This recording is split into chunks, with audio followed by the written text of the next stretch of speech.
road trip continues tonight in Toronto, Canada for Game 2 of this 4-game series as the Astros look to bounce back after a 7-4 loss last night.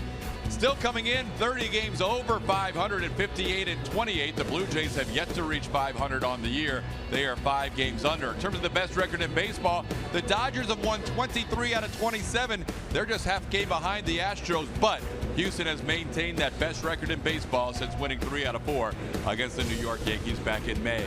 Hi, everybody. Welcome back to another night of Astros baseball. I'm Todd Callis alongside Mike Stanton. Mike, an opportunity for this Astros team. Didn't play their best game last night to bounce back. No, yesterday was a little bit ugly. They had some mental errors. They had some physical errors. They were competitive in the game, but that was not Astros baseball that we've been used to all season. Both bullpens have really been used a lot, and tonight, both starting rotations get a piece of the puzzle back. They do. Neither guy is probably going to go very deep. Here's the matchup right here. Charlie Morton against Aaron Sanchez. Aaron Sanchez has missed a lot of games this year. He's only had 5 starts. He's been on the disabled list 3 times because of a middle finger issue on his right hand. Charlie Morton went down. He's missed 39 games 7 times through the rotation, and he went down with a lat strain. Now, he's thrown the ball pretty well in his rehab starts. In that last start he had, it was quite possibly, Todd, his best start of the year, only giving up the 4 hits, striking out 6. I thought he was in complete command that whole day, and unfortunately for the Astros and Charlie alike, he goes on the DL shortly thereafter with that lat strain. Morton throwing that fastball as hard as he ever has in his career, and that curveball's been a big weapon as well for him. That fastball, you say he's throwing it hard? He's throwing it very hard. It's one of the hardest in the league. 2-seam, 4-seam doesn't really matter. He's averaging over 96 miles an hour, and it's been fun to watch. He doesn't know where it's coming from, but it's there. Chris Tulowitzki gets some great news today. We'll have more on that, and he also goes to the top of the CN Tower. More with Julia Morales as we roll on.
Astros baseball. The Houston Astros making their only trip to Toronto this season. And defining the Toronto skyline is the CN Tower. You know I had to make my way up the long elevator ride to check out the views from up here on the lookout level.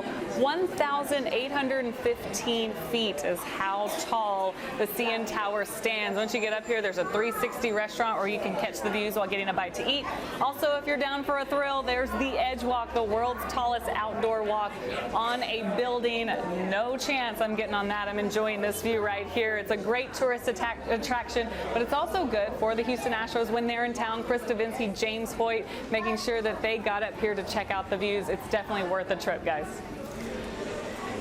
It is beautiful up there. The CN Tower overlooking the Rogers Center right next door. A little walkway in between, and Julia Devo and James Hoyt checking that out. And Chris Davinsky was sky high for more reasons than one today.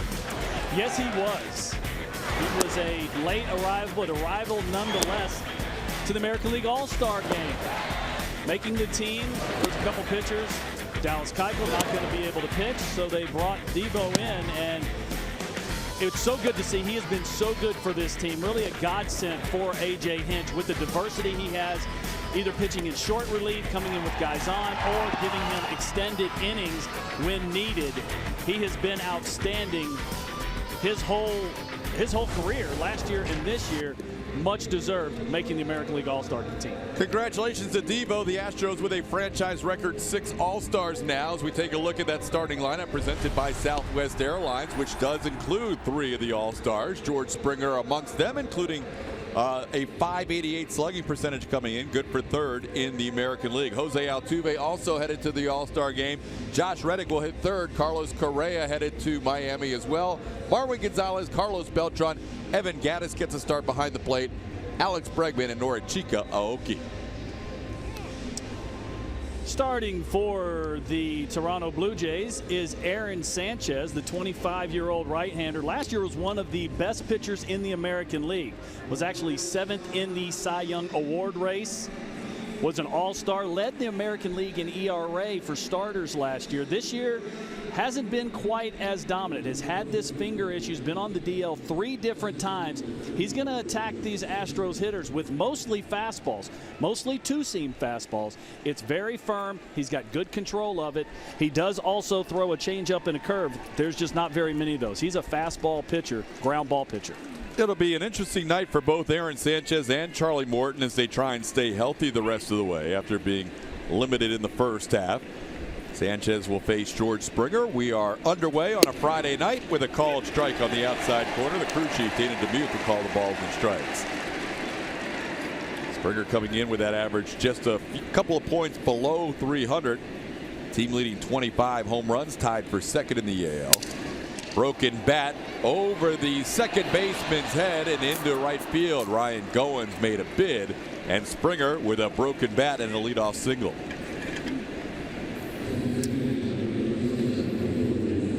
Told you Aaron Sanchez was going to attack with the fastball, and that's actually what he threw right here to George Springer. You see that boring action coming in on him. Pitch just off the plate. George able with his strength, able to get that pitch out over Goins' over his head at second base. You can see where that pitch was on our strike zone, presented by MD Anderson, as Springer leads off with a base hit. Here's Jose Altuve. Altuve takes a pitch for a ball, 1-0. It'll be interesting to see. Springer stole a couple of bases in the one game in Atlanta, but the catcher tonight for the Toronto Blue Jays is Miguel Montero. And the reason why he's probably not with the Cubs anymore is because of what he said after allowing 7 stolen bases in a game against the Washington Nationals. Altuve breaks his bat, loses his helmet. Donaldson bare hand throw. Altuve safe. All kinds of action going on at home plate. We've had back-to-back broken bats, and the Astros have 1st and 2nd. Altuve lost his helmet before he left the batter's box. 2 hitters, 2 broken bats, 2 base hits. Altuve has just been so good. This ball well off the plate inside, but Altuve decided to swing at it. Gets all up in his kitchen.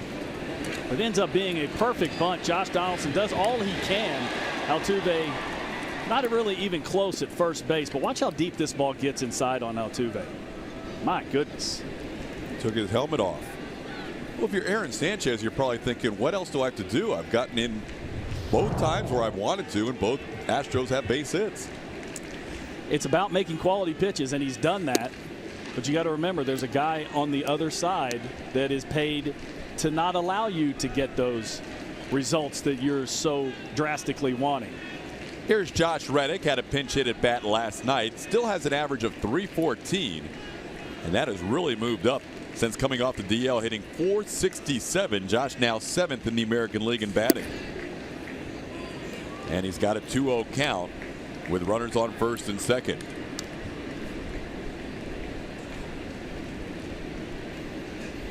Like mentioned, Sanchez 7th in Cy Young votes last year, 15-2 with an even 3 ERA. That 3 ERA was the best in the American League.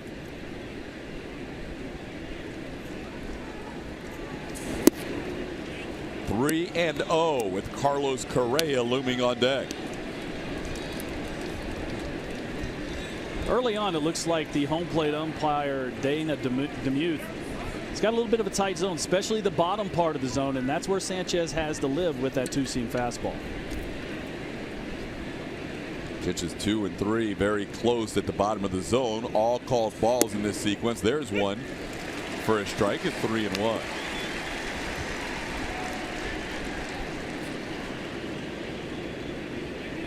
Astros starting the day with that 58-28 record. They lost their 28th game of the year last night. In 2016, they lost their 28th game of the year after 17 wins. Ground ball towards second. Goins, Tulowitzki, and a double play.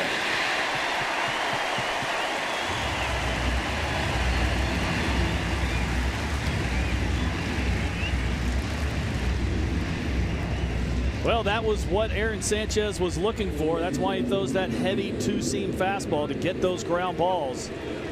Gets a routine 4-6-3 double play.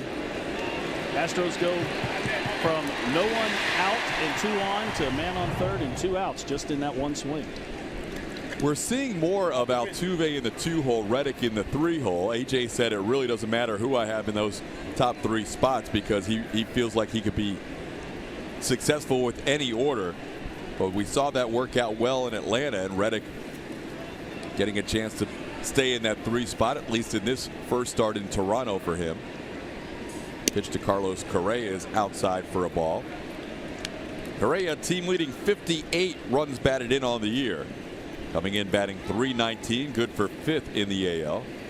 And also an on-base percentage at .397. That's good for 3rd.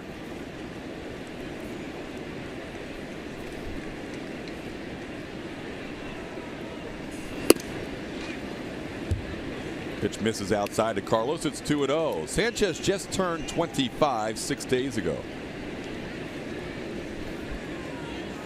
Canada Day, birthday, July 1st, making his 6th start of the season. 3 different stints on the DL.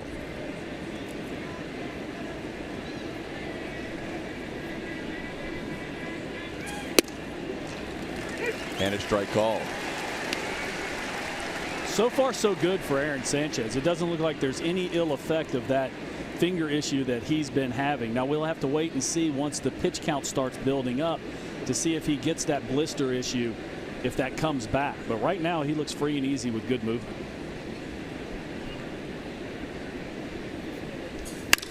Kareah to center field. That sends Pilar all the way back. He's at the wall. He'll jump. Gone. Home run. Carlos Correa. 2-run shot to center field. And the Astros take the early 2-0 lead. We said Aaron Sanchez needs to live in the bottom part of the zone. This was one of the pitches that he actually elevated. Kareah much quicker on the inside part of the plate this year than he was last year. And you see that ball stay up, inner part of the plate. Carlos Correa pulls his hands in just a little bit, but the young man is so strong, gets the barrel of the bat on the ball, and drives it out to straightaway center over here in Rogers Center. Kareah up to 18 home runs, 60 runs batted in.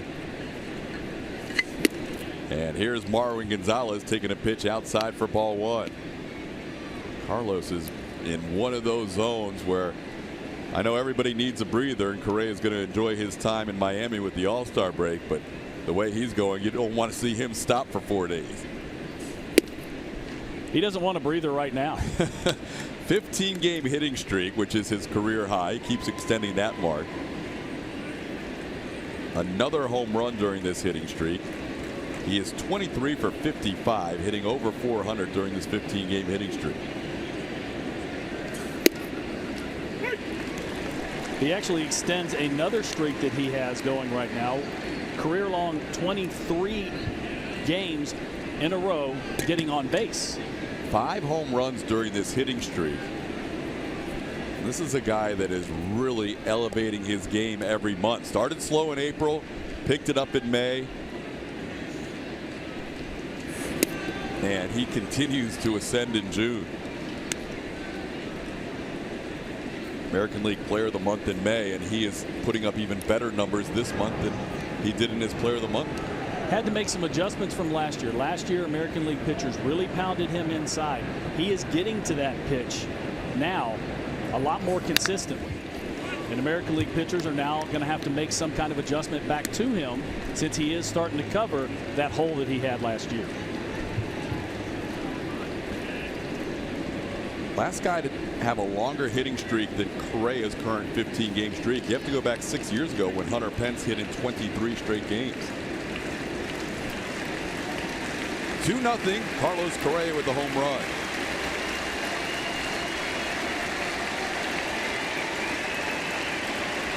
Kareah starting out July on fire. 3-2 pitch to Gonzalez, misses down low. Marwin will draw a walk, and Aaron Sanchez will get a visit from his catcher Miguel Montero, and Dana DeMuth is hearing it from the Blue Jays dugout. John Gibbons not happy with that last call. Remember last night Gonzalez was ejected from the game for arguing balls and strikes, and now Gonzalez takes a close pitch and draws a walk. There's been a couple close pitches here for Aaron Sanchez in this first inning, and they've all been down on the plate down, and you can see that's borderline, could have gone either way. Marwin Gonzalez ends up getting the call and drawing the walk. Well, you mentioned in the first at bat or second at bat, if he's not getting that low strike, that changes his game a lot. All pitchers need the low strike, but especially a guy like Sanchez. A guy that relies on the fastball and relies on the two-seam sinking fastball. You know, high sinkers end up going a long way. All you have to do is look what happened with Carlos Kareah right there. So he needs the bottom part of the zone. He's got the velocity to live a little bit higher, but he's just not that comfortable throwing the four-seam fastball primarily. There goes the runner, Marwin Gonzalez. The throw by Montero is not in time. Gonzalez head first with a slide. We were wondering if the Astros would take advantage. Montero just 1 of 31 in throwing out base runners this year. That all came with the Chicago Cubs. Well, this wasn't completely on Miguel Montero. Aaron Sanchez is not quick to the plate. He's got a little leg kick. Right-handers are usually quicker than left-handers. It took him a little bit of time to release that ball and get it to Montero. So that was actually stolen more off Sanchez than Montero. No review, so that's a stolen base for Marwin, his 4th of the season. He's now in scoring position. Carlos Beltran down to the count 0-2.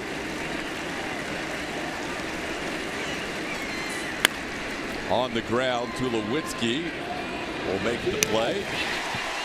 Astros retired, but not before this. Carlos Kareah with a nice, short, compact swing. Got so much power, even breaking down the swing a little bit, getting in on him. He's able to drive the ball out of the ballpark. Astros leading 2-0.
Top 2-0 as we head to the bottom half of the first inning. Here's the starting lineup. John Gibbons will send out there. Jose Bautista has been finding his way at the top of the lineup. Josh Donaldson with a good game last night against Houston. He always seems to do well against the Astros. Justin Smoke, the All-Star. Kendrys Morales at DH. Steve Pearce in left field. Troy Tulowitzki, Miguel Montero, Kevin Pillar, and Ryan Goins. Charlie Morton starting for the Houston Astros. Four-seam, two-seam fastball, mostly two-seam. High average velocity, 96 miles an hour. Altuve in the shift with a long throw off balance, and Marwin stays on the bag. Great play on both sides to rob Jose Bautista as he was bidding for a hit. Jose showing the arm strength on this play. They're playing to pull. They got the shift on, so he's basically throwing from the shortstop position. And look at the flexibility by Marwin Gonzalez. Holding the bag and digging the ball out of the dirt. Just a great play on both ends to start this game. Great stretch by Marwin, and the same time picking that throw. Altuve made sure he pointed over to Marwin to make sure he said thank you very much, as Altuve and Gonzalez combined on an outstanding defensive effort for the first out of this game, or of this inning, I should say. Here's Josh Donaldson. All right, to go back to Charlie Morton, two-seam fastball, curveball are his two primary pitches. He usually uses his curveball later in the count unless there's runners on base. Then he'll use it earlier in the count. But a little different combination from Charlie, because it's a two-seam sinking fastball curveball. Usually the pitch that goes along with the two-seam fastball is the slider. Big guy, good downhill tilt. Still got that velocity. And that velocity was sent back out with some exit velocity off the bat of Josh Donaldson. Donaldson looks like he's starting to feel a little bit. He had struggled coming into this series, but now 3 for 5 in the first 2 games of this 4-game set. That looked more like the Josh Donaldson MVP swing. The timing was there. He's a low ball hitter. He likes the ball. Actually, mid-shin is really his happy zone. This pitch in the bottom part of the zone hits the ball very cleanly right back up the middle for that single.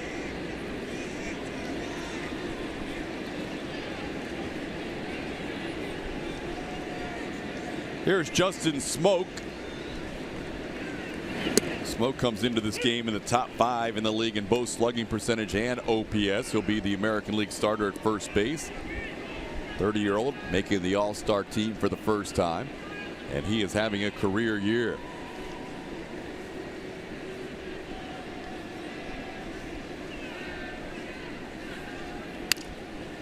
Pitch fouled. What are you going to be watching closely early on for Charlie Morton making his first start since May 24th?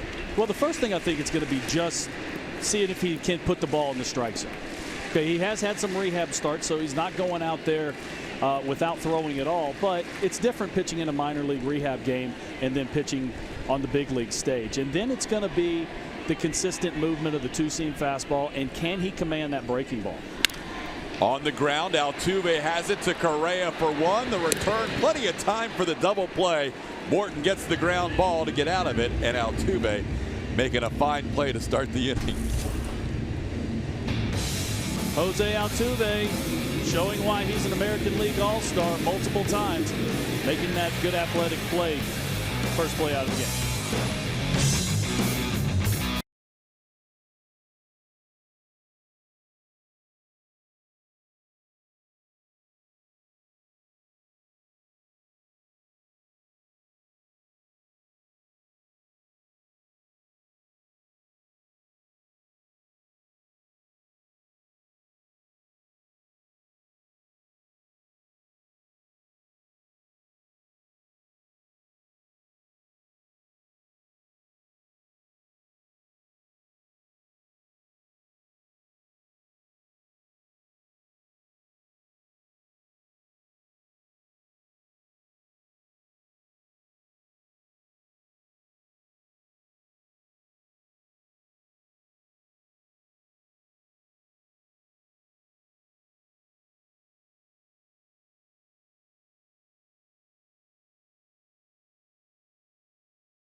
Play presented by Toyota. The Astros over the last several years have actually had an issue with hitting fastballs. As you can see right here in 2017, there are no issues whatsoever leading Major League Baseball in hitting off fastballs. Now, talk about the issues they had. It was really against high velocity fastballs, 93 and up. This team really struggled. Well, they don't struggle anymore. This team hits the fastball extremely well.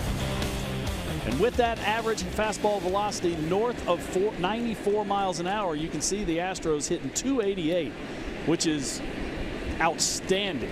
They hit the breaking ball well, but this team can jump on some fastballs.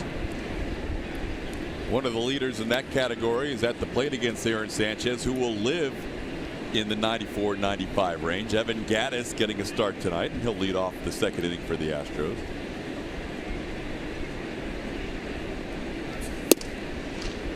See that 95 misses outside. It's 2-0. Gattis coming in batting .276, 6 home runs, 33 runs batted in. Starting for the second time in this road trip. Also started the game on Wednesday in Atlanta. Sanchez misses with the first three. It's 3-0. Looks like to me Aaron Sanchez has read the scouting report on Evan Gattis. He's not going to give him anything inside and started him out with a curveball and then 2 fastballs away. Picks up a strike there. It's 3-1. Even with sporadic playing time, not getting a chance to play every day, Evan Gattis continues with a hitting streak. He's got an 8-game hitting streak going, hitting .333 during that stretch. And ball 4. Second walk issued by Sanchez, and he's walked 2 of the last 3 batters going back to the first inning. And Gattis, the leadoff base runner.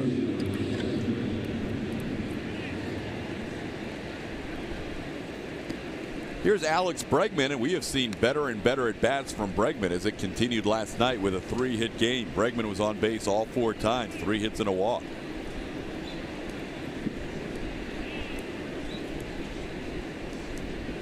He is 7 for his last 11 in his last 3 games.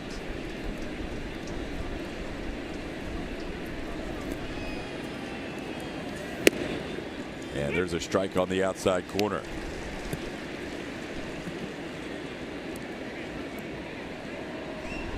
This is the part of the lineup 7, 8, 9 that has done so much damage for the Astros this season. They have put up numbers at the bottom third of their order that most teams have in the middle third of their order. Bregman slowly hit towards the pitcher Sanchez. Gattis moves up to second on the slow tapper in front of the mound, and there's 1 away.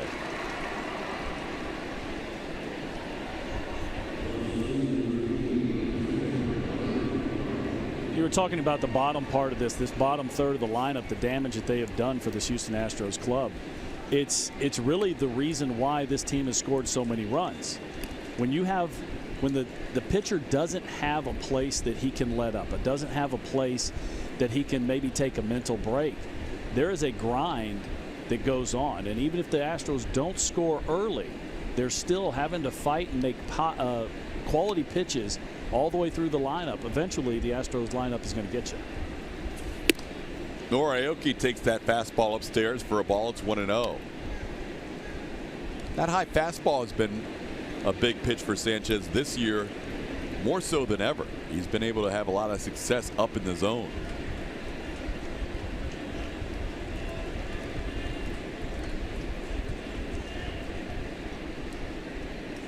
.080 average and an .080 slugging percentage on the high fastball. Top 5 in average and top 2 in slugging percentage, but he's fallen behind Nori 2-0. It's been a frustrating year for Aaron, John Gibbons, and this Blue Jays team, just simply because this is their ace. This is their number 1, and this is only his 6th start of the year. Now, their pitching staff has done a pretty good job. The problem they've had is offense, but they haven't had this guy for the majority of the season. And Marcus Stroman has kind of taken over that mantle as being the guy at the top of the rotation. There's the ball inside, and Aoki has a 3-0 count. The Blue Jays do not shift as much in center field on Aoki as most teams. A lot of teams will play Aoki towards left center, but in Toronto. Kevin Pillar is closer to straight up than most teams are. They still shift him the other way to left, but he's got a big gap in left center field. Round a bunt, and he takes ball 4. So Sanchez, a 4-pitch walk to the number 9 hitter. 3rd walk he's allowed. And they flip the order up to George Springer with 2 runners on and 1 out.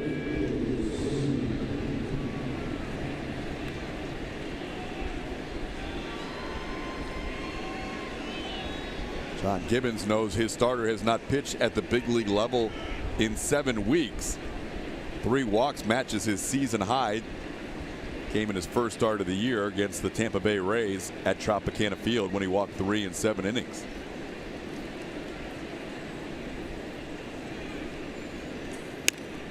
First pitch swinging. Springer fouls one into the crowd.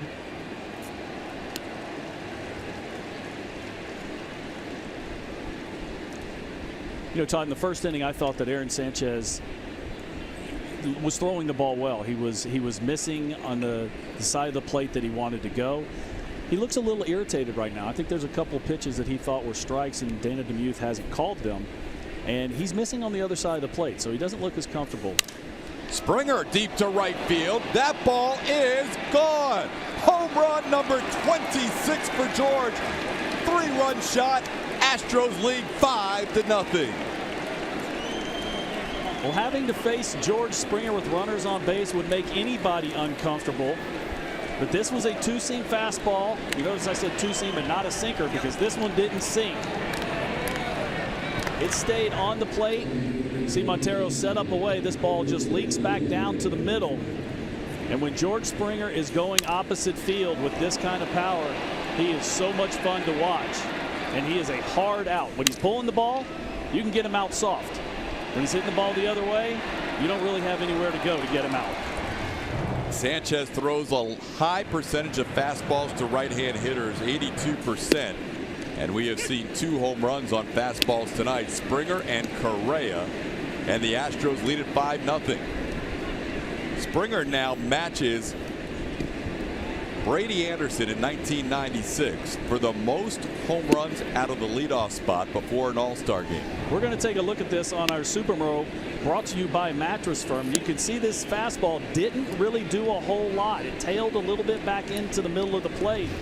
And with all those fastballs that Aaron Sanchez throws, George Springer was dead on that one. On the ground, under the glove of Tulowitzki. May not have had a shot to get Altuve anyhow. Jose with a base hit. He's 2 for 2, up to 112 hits on the year. And that's the new major league lead. Altuve taking over that lead, passing Charlie Blackmon of Colorado.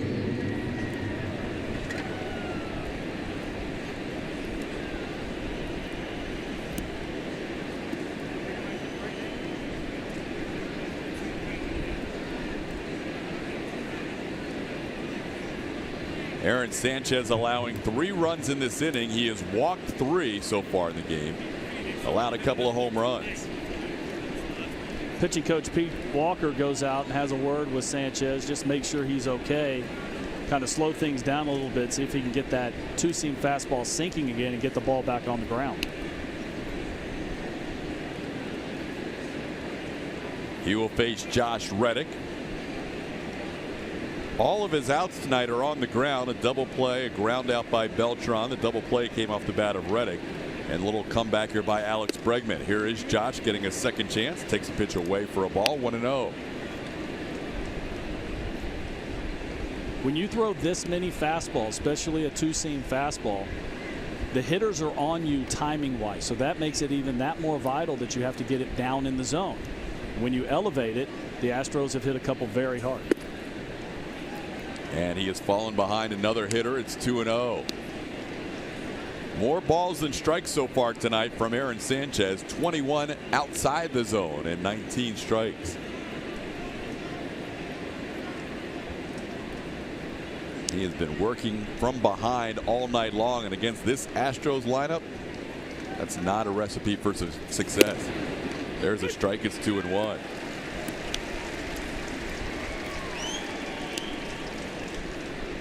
Astros lead in every offensive category of note, not just the American League, but the major leagues. average, on base percentage, slugging percentage, OPS, runners in scoring position.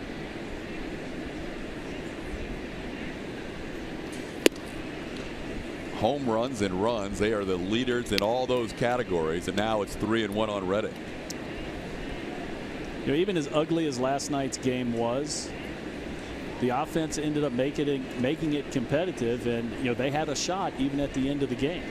Physical errors, mental errors, but the offense scored a few runs and had a chance at the end. Osuna was pretty good though. Ball 4, fourth walk issued by Sanchez. That's a season high, and he has walked 4 the first 12 batters he has faced. We mentioned Toronto's had a taxed bullpen. John Gibbons is going to be leery to get that bullpen going early, but he also recognizes his starter's in a little trouble. They do have 2 long men in the bullpen, including a former Astro, Lucas Harrell, also Mike Bolsinger. Those guys are out there in case of a short start. Dominic Leone was sent down today to make room for tonight's starter, Aaron Sanchez. Leone had been pitching well, but they just needed to lengthen that bullpen. Only got 25 spots. You got to have somebody out there that can give you multiple innings. Breaking ball way outside, bounces midway into the other batter's box, and Kareah with a count of 1-0. Carlos with a 2-run home run his last time.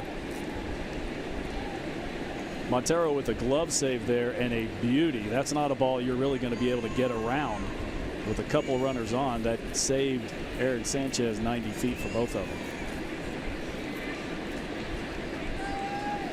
Kareah hit a 2-1 pitch out for his 18th home run. That catches the corner. It's 1-1.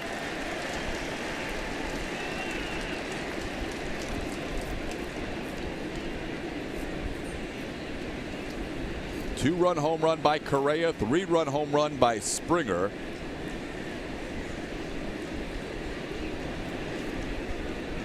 Carlos with 5 home runs during this 15-game hitting streak.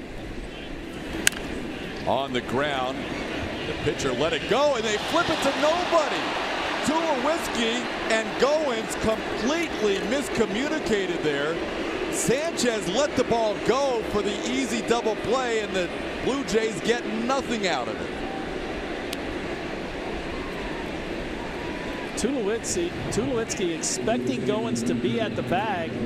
Look how close this ball is to second base. So Goins figured that Tulo would just take it himself. They're going to give the error to Goins for not covering the bag.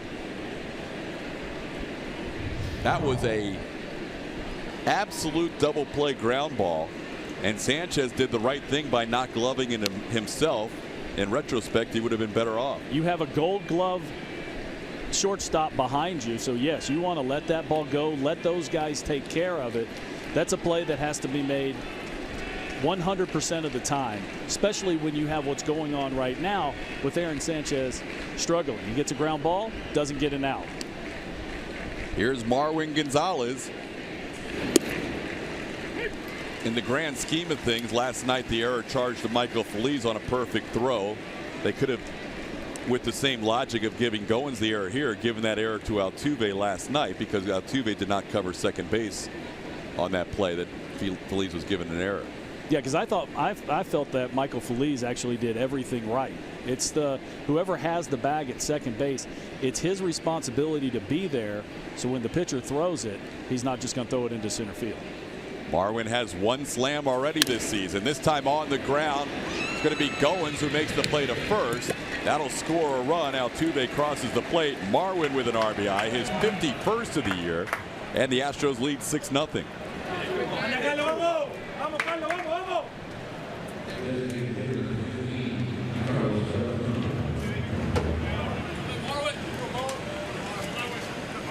That extra out, or 2 if you will, allowing the Astros to score another run. They really do damage when you give them an extra out to work with. Here's Carlos Beltran.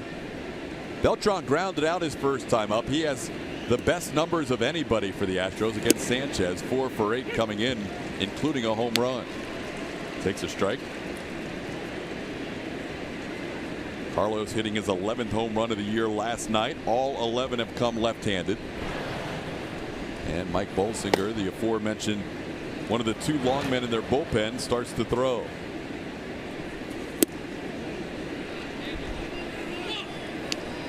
One and one the count. 50 pitches thrown by Sanchez. We're only in the second inning. He has thrown 25 balls and 25 strikes. This is not the way he envisioned coming back from the DL. 6 runs allowed so far. That last one will be an unearned run. The Astros could tack on more unearned runs here with Carlos Beltran batting with 2 outs and a 2-1 count.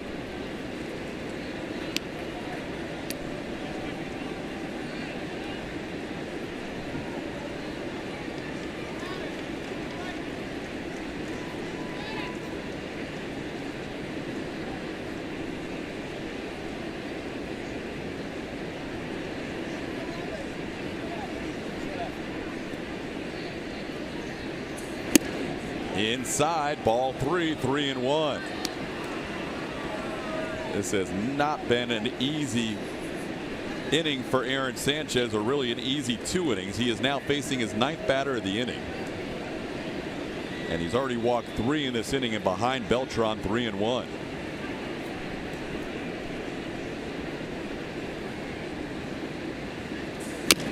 Chopped off the plate. It's a high chopper. Goins comes in. He has no play. Infield hit. Beltran.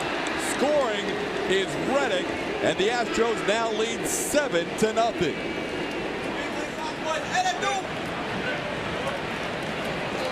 And it seems like the hits just keep on coming for the Astros.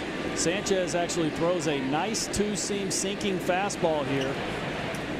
Carlos Beltran just barely touches the ball and chops it off the rubber plate. This ball bounces very high in the air, and there's absolutely no play for Goins on even the aging Carlos Beltran getting down first base. Can we call that a clean single? Looks good in the box score. RBI single for Beltran. His 35th run batted in of the year. Here's Evan Gattis, 10th man of the inning to bat for Houston. Fouls one back. It's 0-1.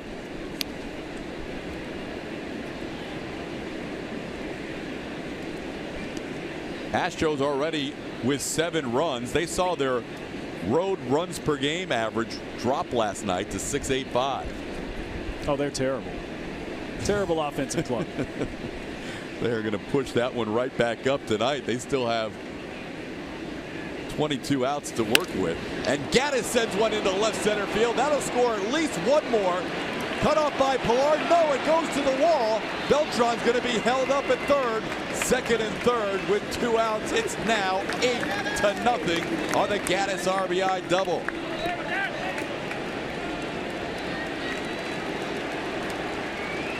That's going to be the end of the night, and a quick night in Aaron Sanchez's return from the disabled list.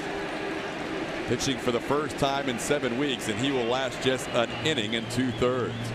We will tell you about the new Blue Jays reliever when we come back. A lot of Astros offense early. 8-0, still batting in the second.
Sports is brought to you by Toyota. Let's go places.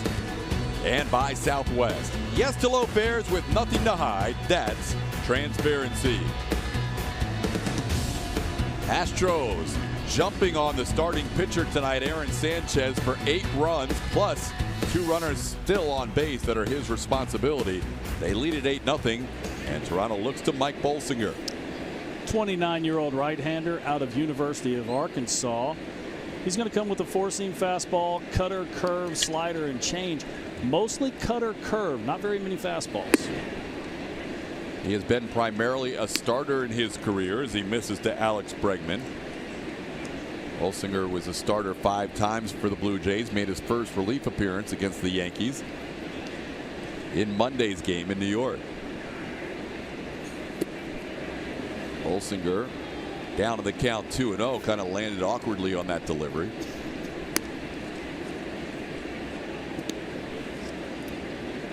Astros with a huge inning. Bregman is the 11th batter of the inning. Extended due to an error after a Carlos Correa potential double play ground ball turned into a bases loaded situation, and the Astros have made Toronto pay. It's now 3-1 on Bregman, 3-0 on Bregman. Troy Tulowitzki flipping, thinking Ryan Goins was covering the bag. No one was there. And the Astros have extended this inning. There's a strike. It's 3-1. Bolsinger pitched with the Arizona Diamondbacks in his rookie year in 2014. The last 2 years with the Dodgers. 21 starts for LA 2 years ago. And another strike. The count's full.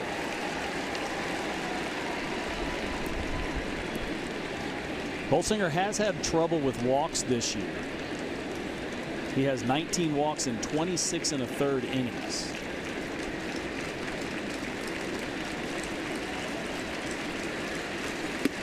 And he gets Bregman there.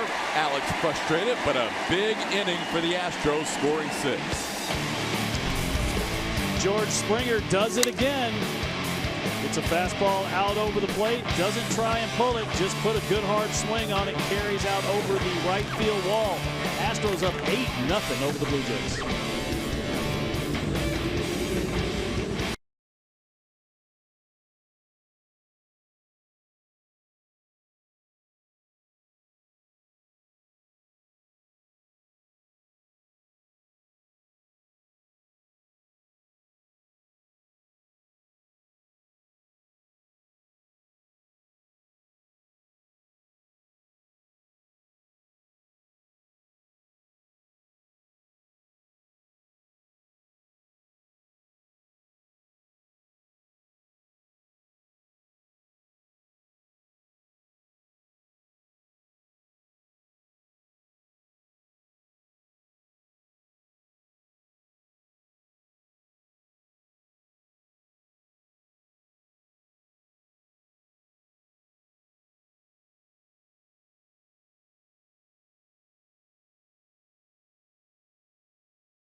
Tying a major league record, most home runs in a leadoff spot prior to the All-Star game, matching Brady Anderson from 1996 season. 26 home run, part of a 6-run second. The Astros lead 8-0, and Charlie Morton starts the inning with a strike to Kendrys Morales. Morales coming in, batting .256, including 16 home runs, second on the team behind Justin Smoak. Curveball gets in on Morales. It's 0-2. It's nice to see Charlie pound in the zone after spending quite a while. He'll take the 8-run lead in the bottom of the second, but got to make sure he stays in the zone. It's done just that in the first couple pitches here this inning. Morton has had a lot of success this year against left-hand hitters. That's kind of flipped from the past. Righties in the past have been dominated by Morton, but this year righties are hitting .281 compared to just .216 for left-hand hitters. Yeah, I think that's the velocity, the two-seam fastball velocity. The left-handers have to respect it. And then he's got the nice curve. We have to remember, this is a big dude. He's got some pretty serious tilt. Coming over the top, throwing downhill. So you mix it, put that two-seam fastball on top of it. Ball comes in at a different angle than somebody that's, let's say 6'2".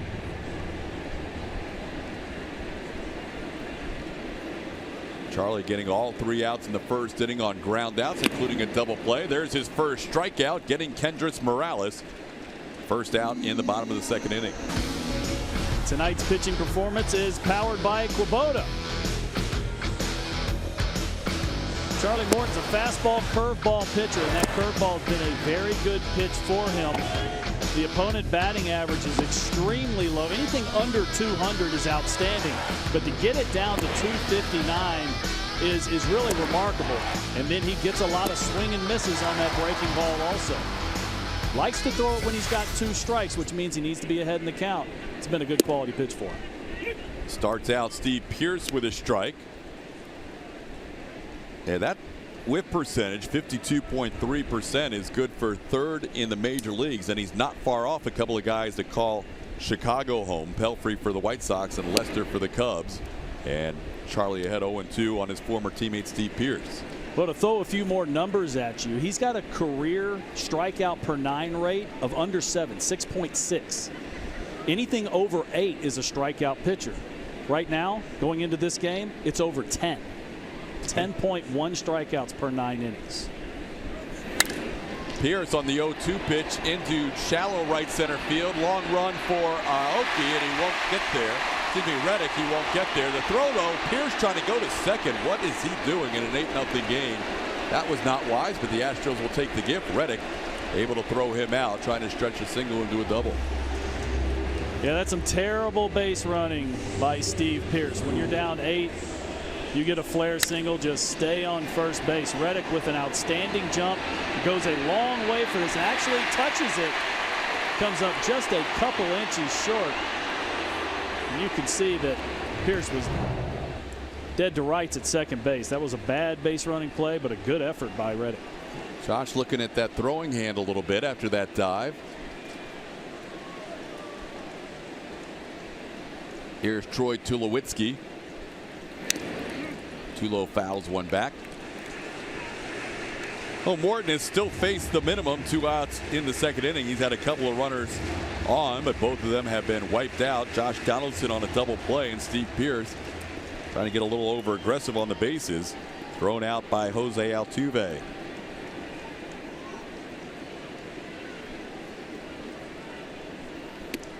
Inside to Tulowitzki, it's 1-1.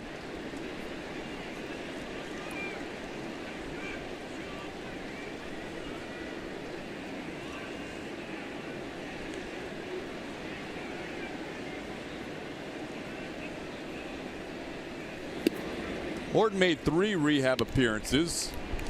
Last one he was extended to 74 pitches. They gave him 1 extra start in his rehab assignment just to kind of build that pitch count up a little.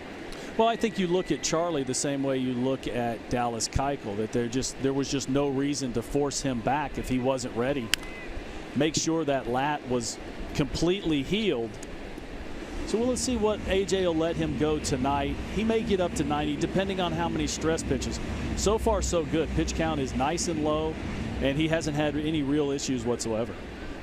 Great to see Charlie back in the rotation. We saw Joe Musgrove rejoin the rotation after being sent to AAA Fresno. Hopefully shortly after the All-Star break, Colin McHugh and Dallas Keuchel will be on their way back. We heard from Julia yesterday telling us Colin will get a start Monday for Corpus Christi as he continues his rehab assignment, which for for McHugh is more like spring training because he's really had to start from scratch. Yeah, they're going to leave him down there as long as possible so he's not being rushed back. And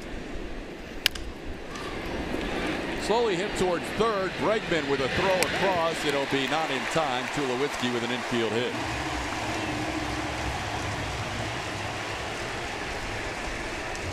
To go back to McHugh,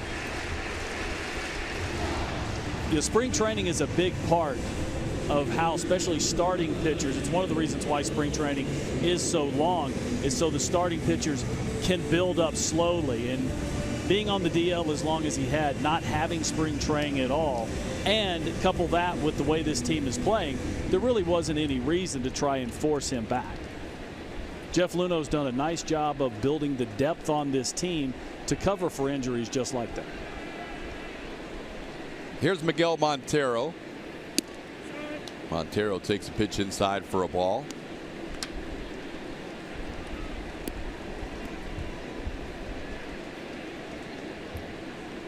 Miguel playing his second game as a Toronto Blue Jay, went 0 for 4 with a walk, scored the winning run in their game against the Yankees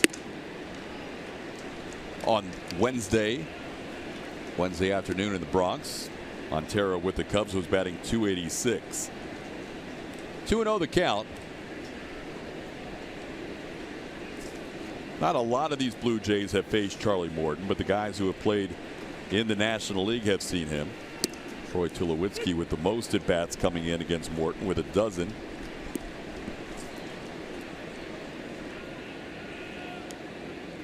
That was just the second hit for Tulowitzki in 13 at bats. Not well hit, but in the right spot. Bregman couldn't make the play. 2-1 pitch is a high fly ball lofted into left center field. Springer and Aoki. It's going to be Nori who puts it away for the final out. So we head to the third. Astros up 8-0.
It's the top of the third.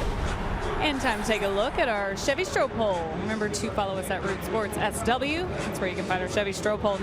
Yesterday we asked you about infielders. Today we're going outfielders. So name your all-time #1 favorite Astros outfielder. And we left George Springer and the current guys out of this. So we're going back a little ways. Jimmy Wynn, Cesar Cedeno, Jose Cruz, or Lance Berkman.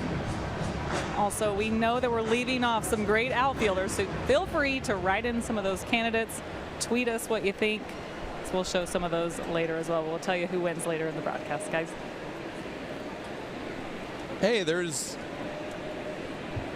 little Addison who's celebrating a birthday tonight with her dad Chris up in the hotel there. Addison and her dad were at the game in the seats yesterday on the front row, and tonight a little different vantage point, but today is her 10th birthday, so happy birthday, Addison. Yeah, a little better result for them up there in the hotel than down here on the field. Nori Aoki batting against Mike Bolsinger to start the third inning. Pops one up to Josh Reddick for out #1. George Springer with 26 home runs leading into the All-Star break. He has matched a major league record from the leadoff spot in that category. Continues to have a monster season, trailing just Aaron Judge in the home run department. He is swinging very consistently. He's staying within himself. We're not seeing the big off-balance swings. Glad to see him be voted in the All-Star game, but he is one of the best outfielders in the American League right now. Fouled back, 0-2. Judge has 29 home runs. Springer now with 26. George came into the game tied with Mike Moustakas for second in the AL. And again, it is George's decision, just not a home run derby guy. We will see Moustakas. We will see Judge in that home run derby. He hits one hard to left center field. That's a bullet all the way to the wall. Springer is 3 for 3. He has a single, a double, and a home run, and we're just in the third inning. Todd, I was just talking about how we're not seeing off-balance swings. Now, this wasn't a great swing. It was a breaking ball from Bolsinger, kind of elevated out over the plate. But if you notice, he gets his foot down a little bit early, but still has good enough timing to get the barrel of the bat on the ball and hit this ball extremely hard. Astros already with 8 runs and 8 hits. 5 of those hits have come from Springer and Altuve, who are 5 for 5 at the top of the lineup. Here's Altuve, who's singled a couple of times and scored a run. You see the release right there from Bolsinger. That's called a knuckle curve or spike curve, and that ball stays elevated. George was dead on the fastball, and that's what you time, and then you react to the secondary pitch. And George did just that. Didn't collapse, didn't get off balance, and was able to get the barrel of the bat on the ball very nicely. In the first game of this road trip in Atlanta, which was the 4th of July, Springer had a single, double, and a home run in the first 4 innings of that game. Tonight he has a single, a double, and a home run in the first 3 innings. Altuve slowly hit towards third. This is going to be another infield hit. Altuve 3 for 3. Second infield hit. Springer to third. And the Astros keep rolling along with the top of their order. 1 and 2 in the lineup for the Astros are 6 for 6. That's pretty good. And there's only 1 out in the third. They are having themselves quite a game through 3 innings. Josh Reddick with runners on first and third and 1 out. Reddick walked his last time. Takes a pitch a little low from Bolsinger, 1-0. Astros came in with a road runs per game mark of 6.85. Went down slightly with a 4-run game last night, but that's going to go right back up with 8 runs already and threatening for more in the third. 1-1 the count.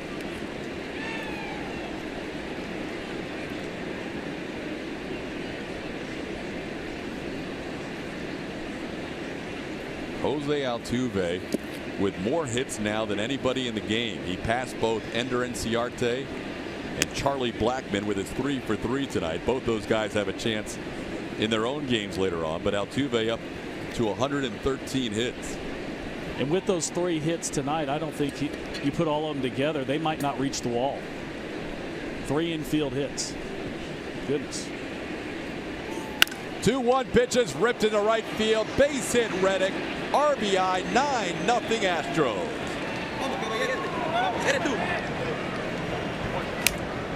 10 hits already for Houston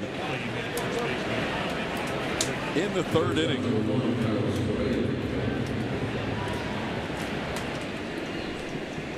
Those are your updated numbers. The Astros now up to 6.9 runs per game on the road.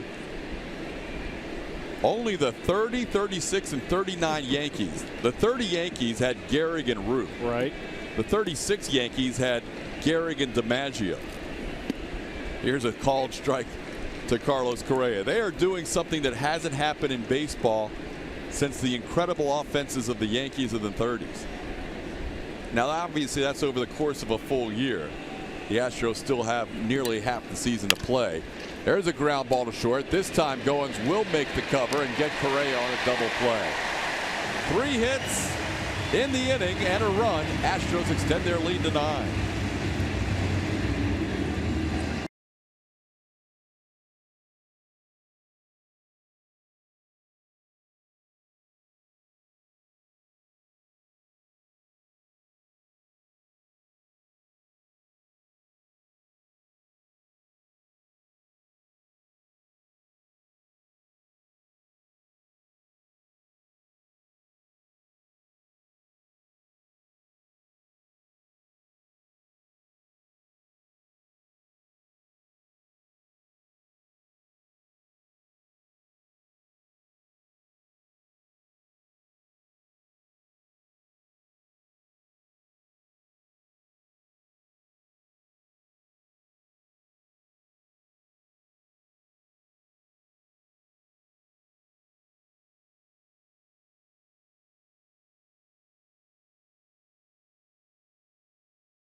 Nine to nothing.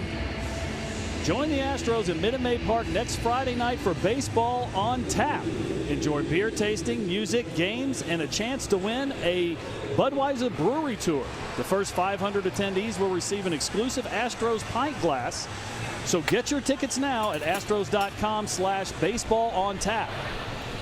Looking forward to that night 1 week from tonight. Back at Minute Maid Park, coming right out of the All-Star break. That's going to be a fun night at the ballpark as we head to the bottom of the 3rd inning. Charlie Morton with a big 9-0 lead as Kevin Pillar fouls one back. Todd Cowles alongside Mike Stanton, Julian Morales in Toronto's Rogers Center tonight. Now, Mike, you normally would come into a tighter game, but not sure if you have the starter's perspective on this. But if as a starter who has a big lead, 9-0. Do you attack the offense like you're in a tight game, or do you try and throw? What's the mindset? Me personally, yes. Yeah. The scoreboard means absolutely nothing. Now, does that mean that I'm going to throw a 2-0 breaking ball? Probably not. There might be a pitch here or there that you will change. But your job is still to get hitters out. Mm-hmm. It's not to worry about the scoreboard. You want to spend as much time out there as possible. Charlie wants to go as deep into this game as he can. So he shouldn't change his game plan almost at all. Maybe attack a guy 3-2 who normally you might not want to do damage against you because even if he hits one out, you want to be a little more aggressive maybe and just avoid a walk at all. There may be, like I said, a pitch or two here or there in certain situations, but as far as the overall game plan, nothing really changes. His job is to get these hitters out. The offense has done a great job by giving him a 9-run lead. Inside to Pillar, it's 2-2. Morton in his first game back since May the 25th. He has made 10 starts for the Astros, dealing with a strained right lat muscle, missing the last 6 weeks. On the ground, Bregman on 2 hops, and Pillar's retired for the first out in the bottom of the 3rd.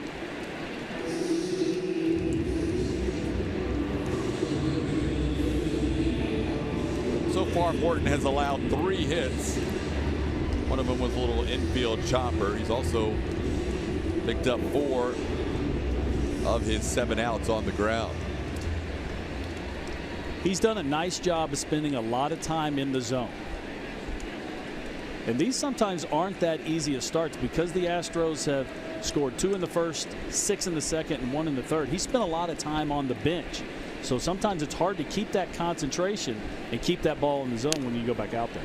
Hey, here we are, Eastern time, 8:12. We're an hour and 5 minutes into the game, and he's thrown to now the 9th batter of his game. He is basically in an hour and a half faced the lineup once. Yeah, this is Goins. Hour and 5 minutes. Yeah, this is Goins' first at bat, and the Astros already have 9 runs on the board.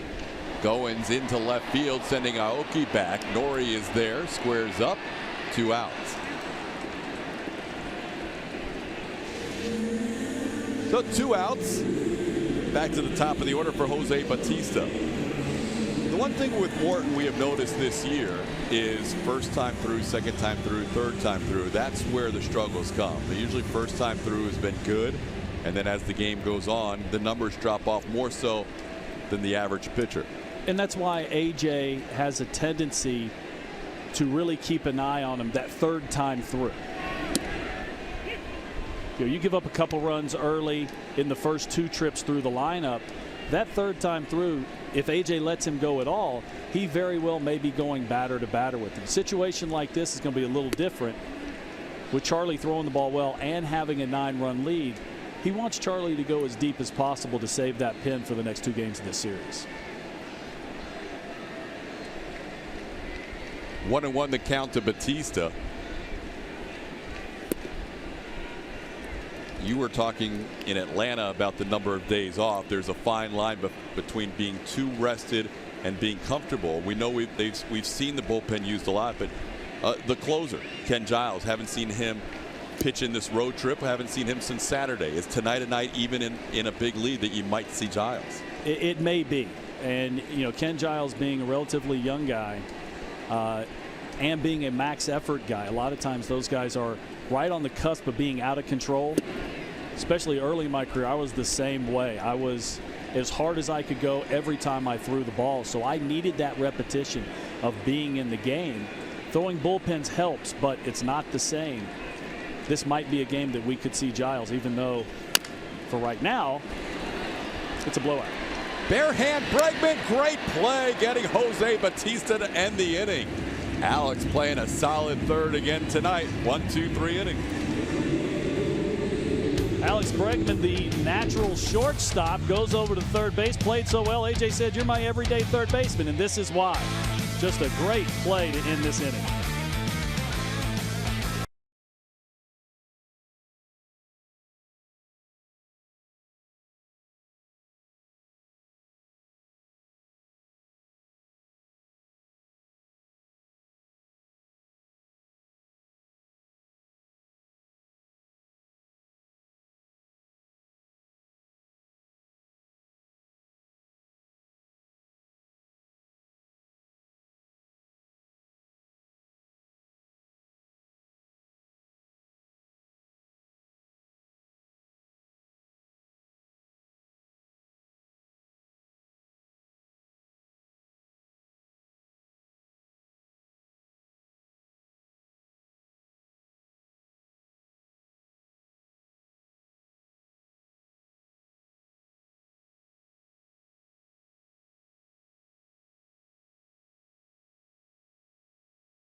Center 9-0 Astros, and coming into today, this team was 30 games over 500, and AJ Hinch has been getting a lot of questions from media. How do you keep this group motivated with such a large lead, especially in the division? He said not really a problem. When you look at this group that brings the intensity every day, you don't really need to motivate these guys. Plus, the good veteran mix on this club will help you stay focused.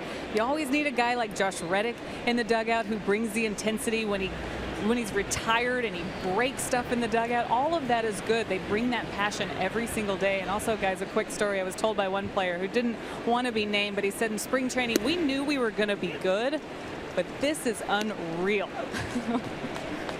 It is. 30 games over at game 86 of the season. You're not even to the All-Star break. I mean, I don't think in your wildest dreams you would actually think that someone is actually going to do this. When you are getting constantly compared to the 2001 Mariners, who have won 116 games, that's pretty good. And you're on track with them. You're on track with them right now. The Mariners in 01 would be the team that had the biggest lead going into the All-Star break. If things stay the same or even improve for the Astros, this will be the second largest lead in a division going into the break. Astros coming into tonight leading by 15.5 games. Marwin Gonzalez batting with a 2-2 count. Yeah, I believe the Mariners were 19 up. Yep. So yeah, Astros don't have a chance to catch them now, but just an amazing first half of the season so far for the Astros. You saw Kareah and Gattis right there. You also saw Altuve and Springer. 6 hits combined in the first 3 innings of this game. They've done it in a little different way. George has hit the ball extremely hard, and Jose, we'll just say not so much. They all count, but you're right. Springer has been hitting rockets everywhere as Gonzalez goes down swinging. Mike Bolsinger coming in out of the bullpen the last inning. He'll be asked by John Gibbons to go as deep as he possibly can. Again, he's a starter, so he can go extended innings. Picks up his second strikeout.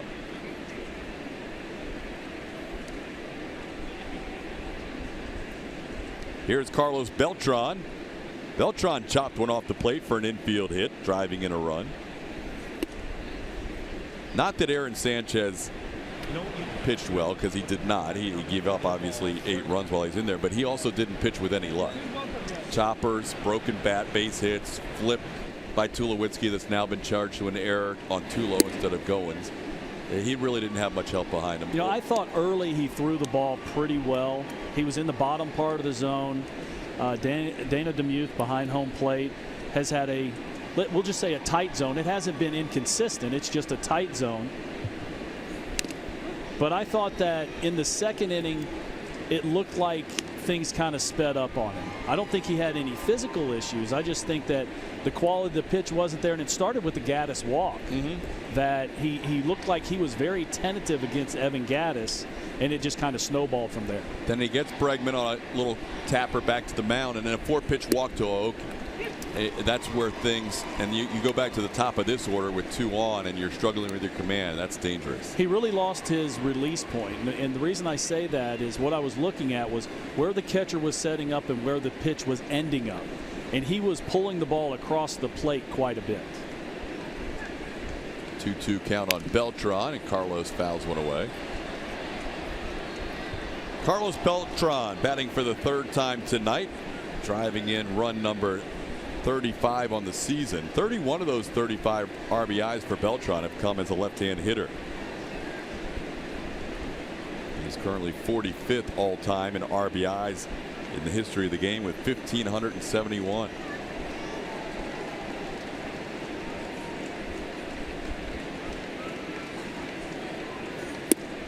And a 3-2 count.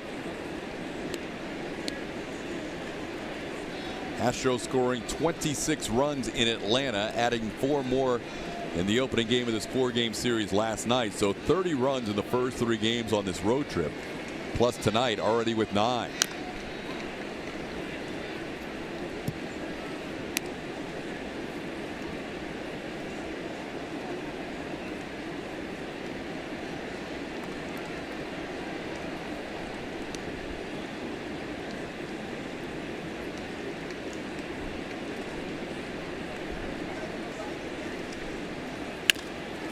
On the ground into the shift.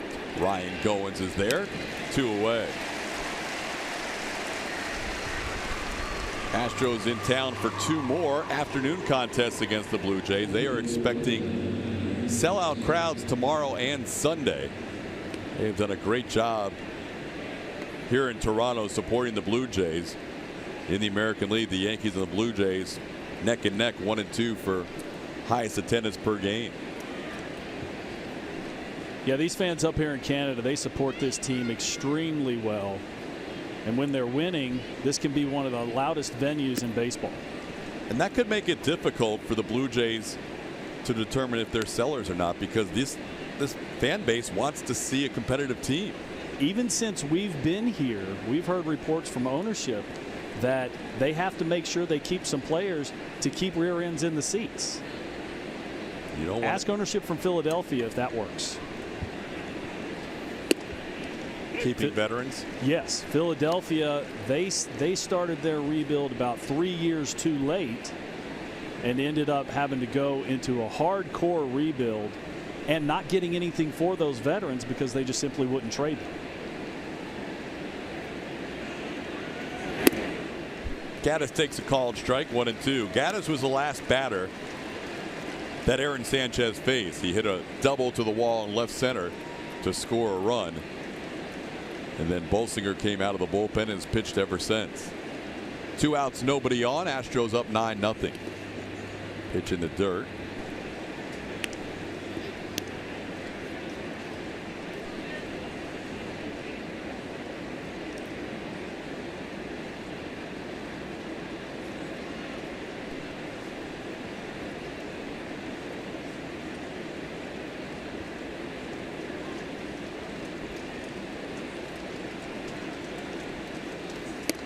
Called third strike of the knees. Gattis goes down looking. So 1-2-3 inning for the first time tonight for the Blue Jays.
Astros leading the Blue Jays 9-0.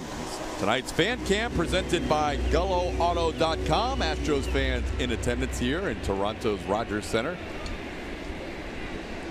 enjoying their team's 9-0 lead and a 58-28 record coming into tonight. Charlie Morton in his first start since May 24th, beginning his 4th inning of work. Starts out Josh Donaldson with a fastball for a swing and a miss, 0-1. Morton only 39 pitches through 3. He has been pretty efficient so far, allowing 3 hits, but 2 of those hits were wiped out. One a single trying to stretch it into a double. The other was Donaldson after a single. He was wiped out on a double play.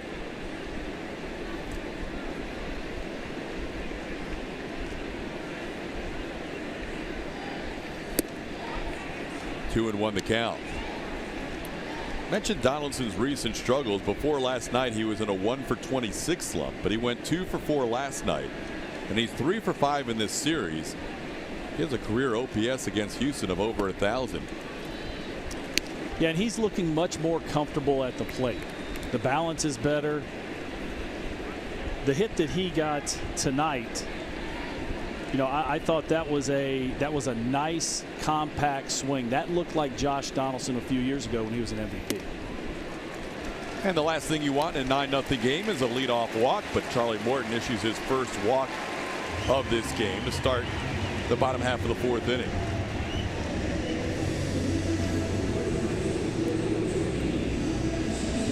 A couple of news items before the game today.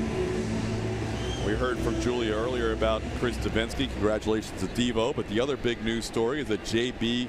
Bukauskas, #1 draft pick, 15th overall, signs today with the Houston Astros out of University of North Carolina. Yeah, big arm in that draft. Astros did a nice job. See how much he gets to pitch this first year. You can see 92 2/3 innings. That's a lot of pitching in the spring. A lot of times when these pitchers are weekend starters in college, they'll actually back off of them because now it's not about how well they pitch. Now it's about player development. And you can also see ACC Pitcher of the Year. I mean, this is a high-end talent for this Astros team. Good to see the Astros signing their top picks. J.B. Bukauskas, welcome to the Astros family. Always good to get that professional career started, and excited to see how he progresses through the Astros system through the years. It's taken a little bit of time. There was some negotiations going on, but you know, sometimes that business side of baseball rears its ugly head. 2-2 the count to Smoke. Smoke, a switch hitter who this year has really found his groove.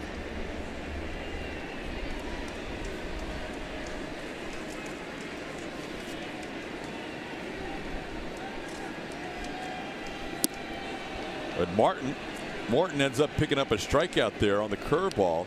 That's that whiff percentage we told you about with the curveball, as he gets Smoke swinging on top of that pitch. That is the second strikeout for Charlie.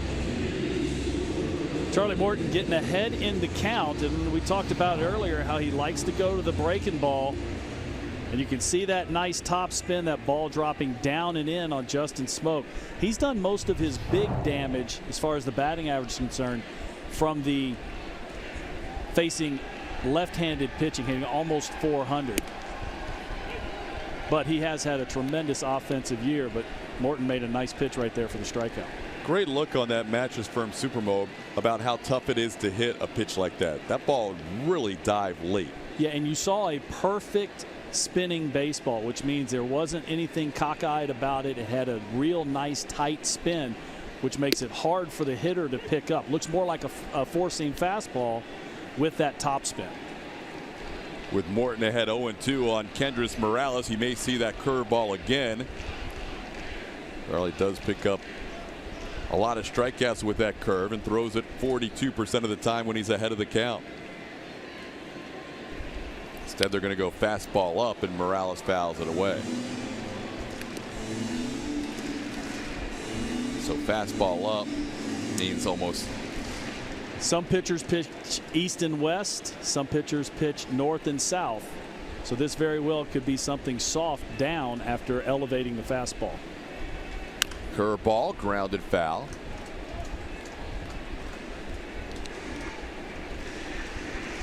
Morton making his 11th start of the year. His first since May 24th. He has never made 30 starts in a season. He pitched with the Braves in 08, the Pirates from 09 through 15, and the Phillies last year. Will not get to 30 starts this year after missing all that time. But Charlie just hopes he can stay healthy the rest of the way and be that big cog in the rotation the Astros were anticipating when they acquired him this offseason. Well, he only pitched for a few weeks last year. He ended up tearing a hamstring, which sounds horrible. But I think the Astros may be the beneficiary of that lack of pitching last year. That he basically took a year off, not having an arm injury. And that very well may be why he's still got this high velocity here. We're in the middle of the season. Before he tore his hamstring, it was the high velocity in the first few starts in Philly that everybody kind of said, wow, where did that come from? And it's continued this season. Well, Charlie has said that he's done that before. He's just never, ever been able to maintain it.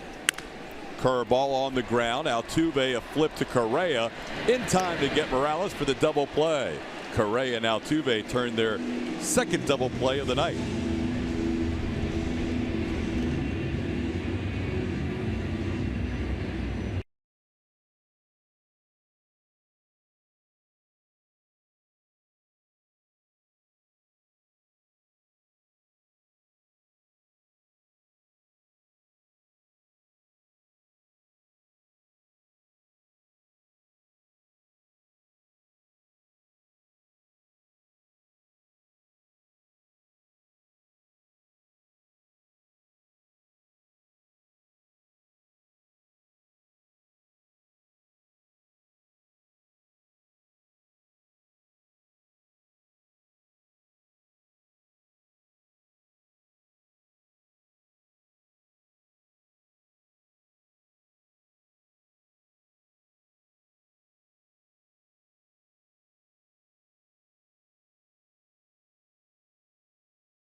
Astros best neighbors ever is presented by Neighbors Emergency Center, and a couple of neighbors in today's lineup. Usually not the case. AJ switching things around. George Springer, Jose Altuve, 1 and 2 in the lineup for a perfect 6 for 6 tonight. 3 hits apiece for the first.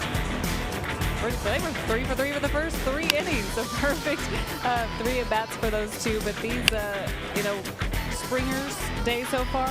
I don't even know how to say this. I'm going to get yelled at for jinxing it, but he needs a certain hit for a certain something. Is that safe?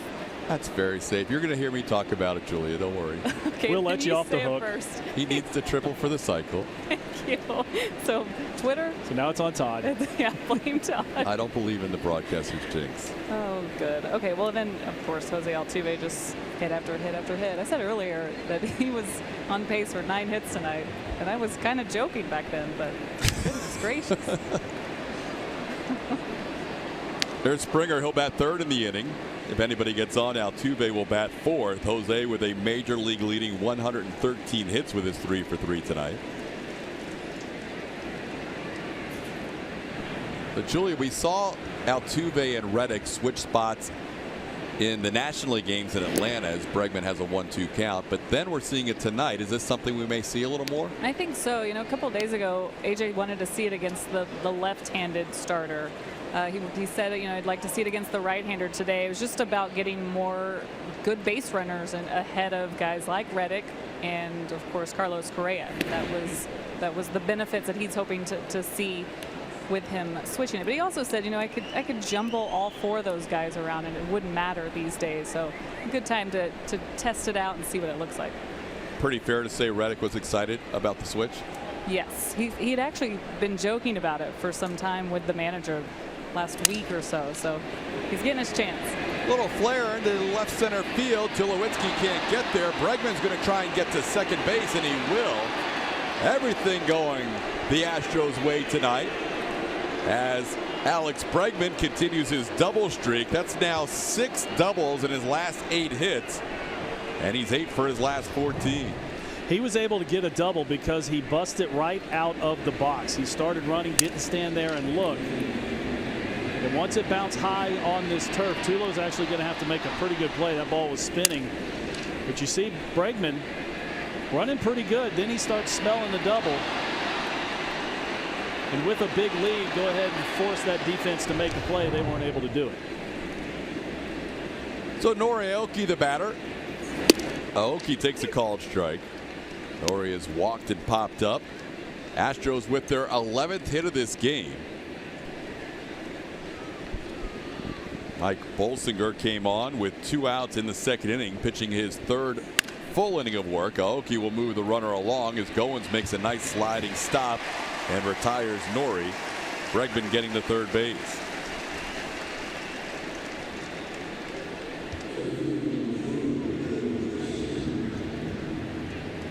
So the aforementioned George Springer will have at least 2 more at bats, possibly more than that, as he bats here in the 5th inning.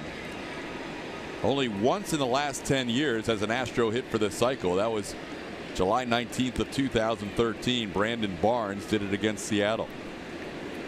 Prior to that, Luke Scott in 06. So George with a single, a home run, and a double, batting for the 4th time in the 5th. Sends one in the air to center field. This will not be a triple, but it's deep enough for an RBI. Springer, who has scored 3 runs, drives in his 2nd run of the game. It is 10-0 Astros on the sac fly. Springer with RBI number 57 on the year. Nice job by George getting that ball in the air to get that RBI. Guys that end up driving in 100 runs, getting 100 RBIs for a season, this is the little things that they do. When they get that opportunity, it's not necessarily about getting a hit. It's about driving in that run. George elevating that ball to center field. Altuve almost walking home. Jose Altuve 3 for 3 on the night.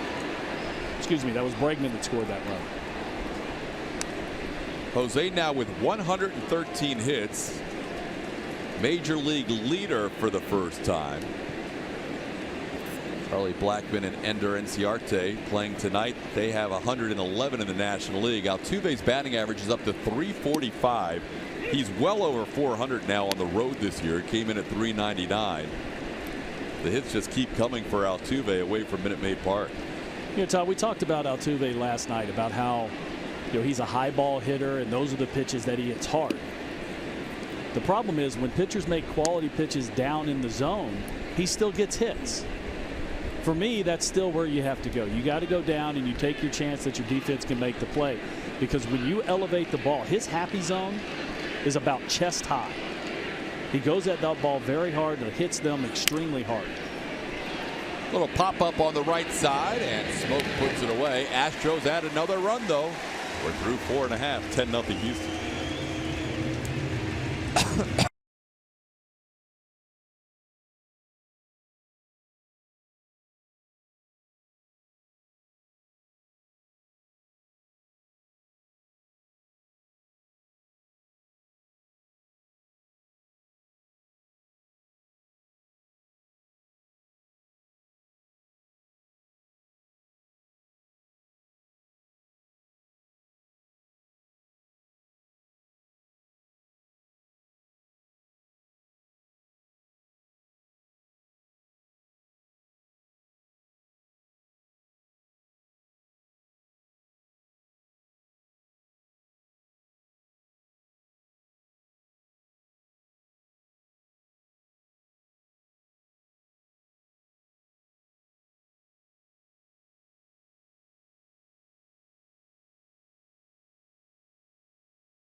Astros baseball on Root Sports is presented by Southwest. Yes to low fares with nothing to hide.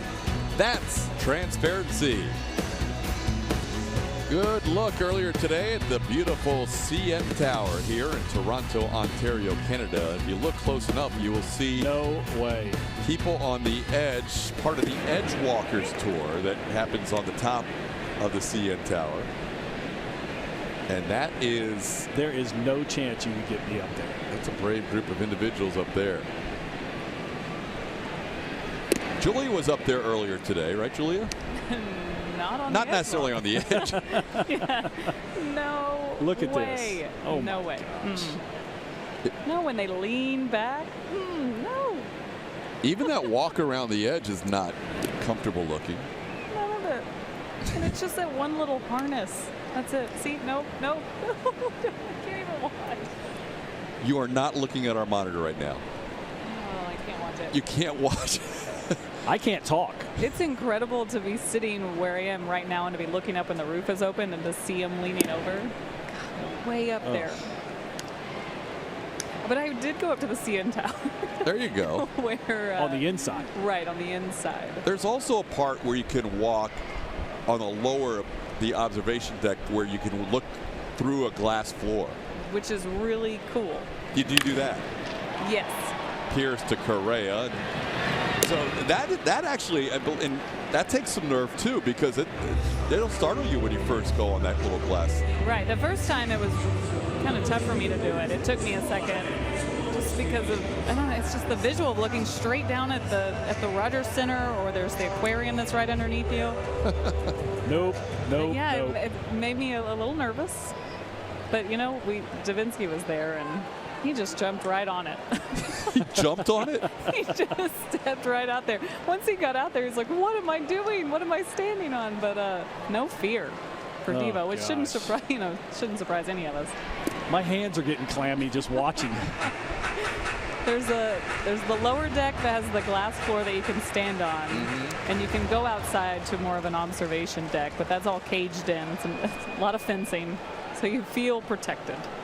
They also have a restaurant up there, right? No, you don't feel protected. They do have a restaurant. Kind of goes all the way around. 360, it moves slowly, so you can catch the entire view.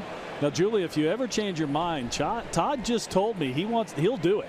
You would? I would do the edge walk, yeah. Man. See, I wouldn't skydive. There's I wouldn't not do any enough of that. money in the world. No. I would check it out. Just once, but I would check it. 1,815 feet. You know what? When we were in Seattle, I just went up to the Space Needle, but the CN Tower is much taller. The elevator wouldn't stop. It just kept going and going.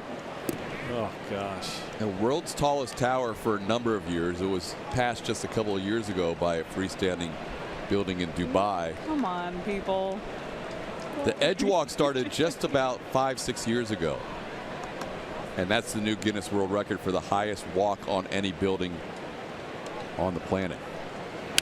Ball into center field, hit well. Springer is looking up, and it's gone. 3-1 pitch, home run, Troy Tulowitzki. Blue Jays score for the first time tonight. It's now 10-1.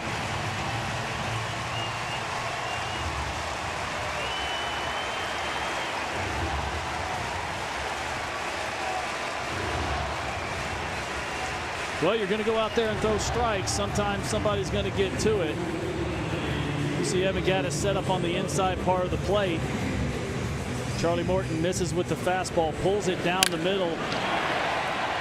Tula hitting this ball extremely well, straightaway center for the solo jack.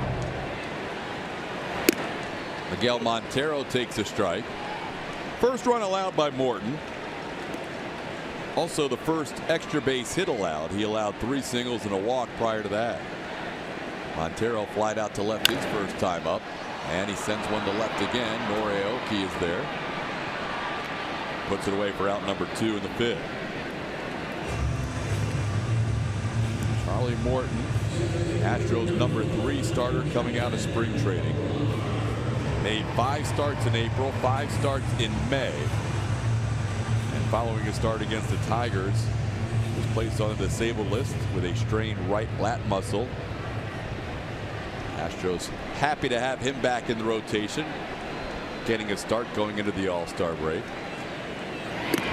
Pitch misses inside to Pilar. It's 1-0.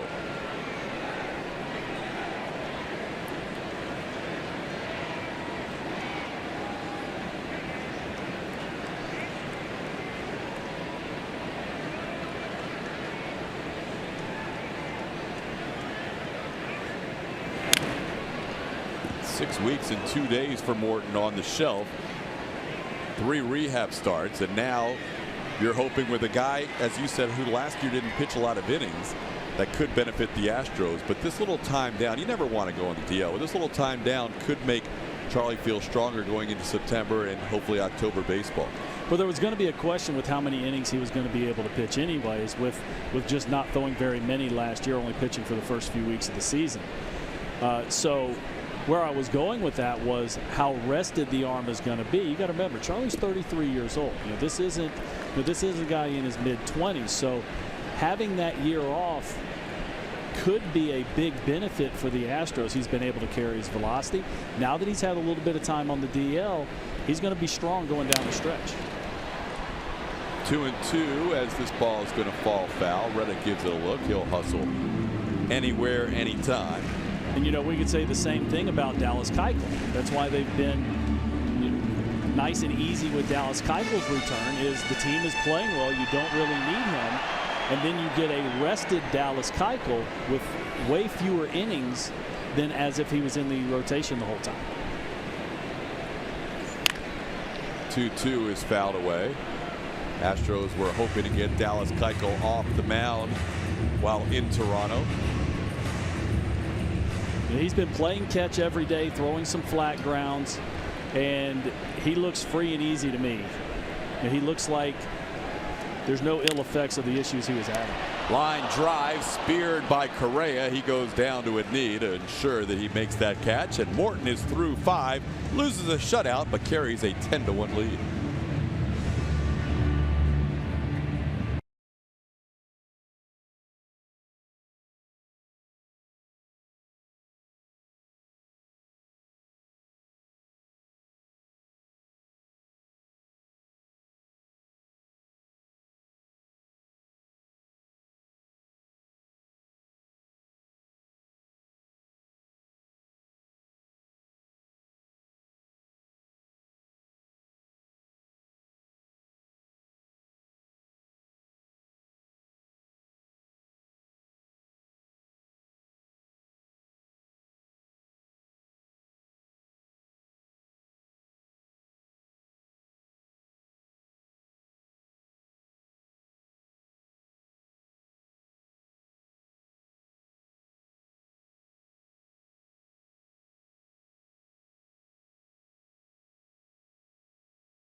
Spotlight falls on the leadoff hitter for this inning, Josh Reddick, who's had a great year for the Astros, but since June 6th, he's been hot. .438 average, 11 doubles, 3 homers, and that's even with a DL stint in the middle of it. Came off of the DL, had the timing, felt pretty good right out of the gate, and he's looked good since. His manager, hitting coaches both have said the same thing about his recent tear. They talk about his zone control. He always has a good plan, doesn't swing outside of the zone, but when he does, you're looking at the numbers up there on the left.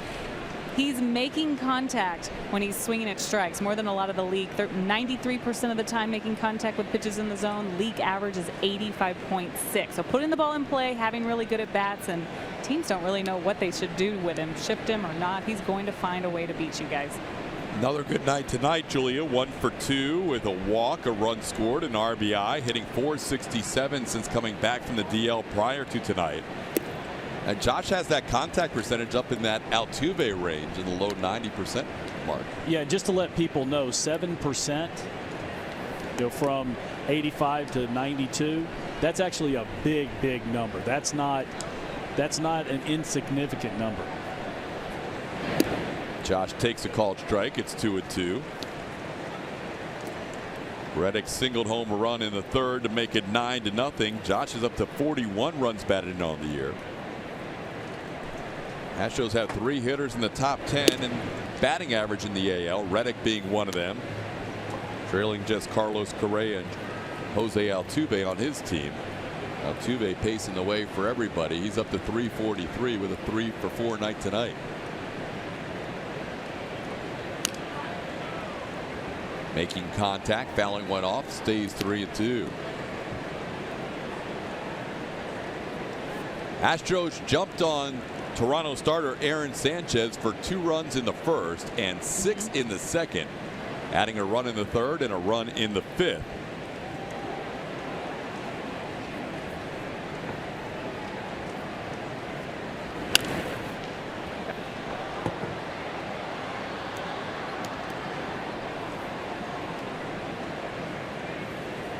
That's nice. That fan handing the ball off to that youngster. Beautiful weather up here in Toronto for this 4-game series between the Astros and the Blue Jays. Yesterday the roof was open. That caused some problems for guys looking up in the sky, especially George Springer trying to track the ball. But today the roof is closed with possible rain in the area. Walk to Reddick to start the inning.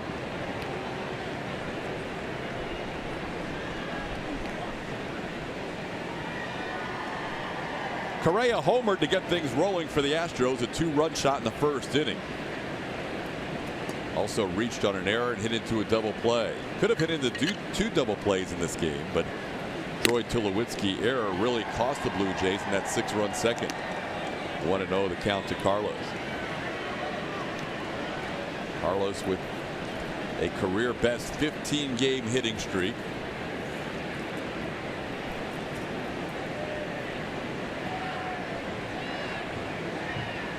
He and Jose Altuve will be the double play combo in the All-Star game, and if they get a double play ground ball, they will be throwing the ball to the Blue Jays first baseman Justin Smoke, who will be the starting first baseman. And today the Astros finding out that they have 6 All-Stars for the first time in team history. Yes, Chris Davinsky getting the nod to go down to Miami, represent the Houston Astros. So you got 2 starting pitchers, a reliever, and the middle of the diamond with George Springer playing center field. All those guys will be heading to Miami Sunday night after the Astros finale to this 4-game series. Roberto Osuna will join Justin Smoke as he was named today from the Blue Jays. Kareah goes down on that 1-2 breaking ball. Here are all the additions to the All-Star team. Justin Turner was voted in by the fans as the final player. So was Mike Moustakas. And today 7 more names were added, 6 in the American League, including pitchers Chris Davinsky, Chris Archer, Brandon Kinsler, and Roberto Osuna. And then Robinson Cano takes Starlin Castro's spot, and Justin Upton takes Mike Trout's spot. Alex Wood also named in the National League. Now there's people out there asking, well, why is this? You know, these players weren't on the original list. There's players that can't play, pitchers that are pitching on Sunday. They're not going to be able to pitch on Tuesday. So they replaced those players. So even though it's a 32-man roster for both teams in the All-Star game, there's actually many more All-Stars than that. Well, Dallas, even though he won't participate in the game, he'll still go down there and be introduced, as will others who have to pitch on Sunday and are not eligible to pitch. You cannot pitch as a starter 2 days after pitching in one of your team's games. Yu Darvish, Michael Fulmer, Corey Kluber all scheduled to pitch on Sunday, so they were replaced today. And Todd, that's not up to the pitcher. That's actually a league rule to protect these guys, because back in the day, yeah, if you wanted to pitch, they might try and get you in there, but they're really trying to protect these players now and keep them ready for the second half. Now, especially now that it's an exhibition game again. That's right. First time in a while the game does not impact home field advantage in the postseason. 1-2 the count to Marwin Gonzalez. Josh Reddick walked. Kareah struck out. We're in the 6th inning. Mike Bolsinger with 4 strikeouts so far. Bounces that one up there, and it's 2-2. Marwin looking for his first hit, but he has an RBI on a ground out in the 2nd inning. He's up to 51 runs batted in. He came in with the best OPS on the team. Doesn't have enough at bats to qualify for the league leaders in that category, but 993 is his OPS. And AJ called him yesterday, actually called him a everyday player. He just doesn't have an everyday position, which is what makes him so valuable to this club. He made a great play on a throw from Jose Altuve from the shortstop side of the bag to rob Jose Bautista, the first batter in the bottom half of the first for Toronto. And he hasn't played much first base this year. Last year he played a lot, but this year he hasn't been over there all that many times. Bolsinger getting Marwin Gonzalez. That's back-to-back strikeouts for the Jays reliever. Getting his second appearance out of the bullpen after starting 5 games for them. 5 strikeouts overall in his 3 innings of work. Make that 4 innings of work now. He's done a nice job. He's given up a couple runs, some hits. He's done a nice job for John Gibbons, so he hasn't had to go back to that bullpen. Carlos Beltran takes a strike. Beltran a couple of ground outs and a chopping infield single that drove in a run.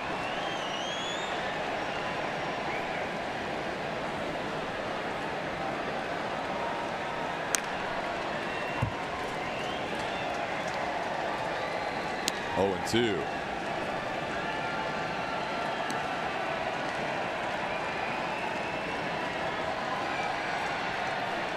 Astros last night lost their 28th game of the year, and it came in game 86 of the season. Last year they lost their 28th game of the year in game 45. So 41 games later, from one year to the next, losing just their 28th game.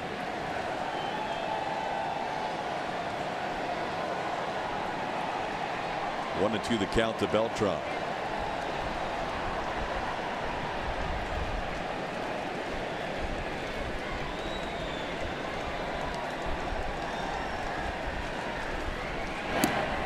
Swing and a miss. 3 straight strikeouts for Bolsinger to get through the 6th inning. It's still 10-1.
Half of the 6th inning in Toronto. Astros leading by 9. Got out to a 10-0 lead. Toronto's Troy Tulowitzki hitting a home run for the only run scored against Charlie Morton in the last inning. And now Charlie will deal with Ryan Goins and then the top of the Toronto lineup. Morton's allowed 4 hits so far. He has walked 1 and he has struck out 2. Goins flied out to left his first time up.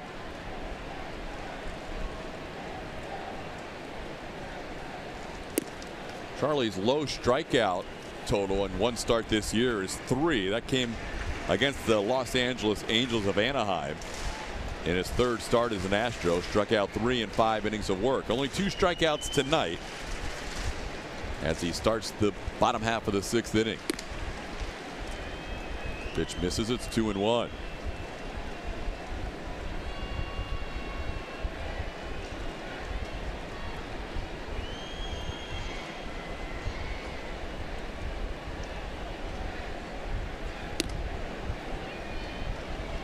Now 3-1.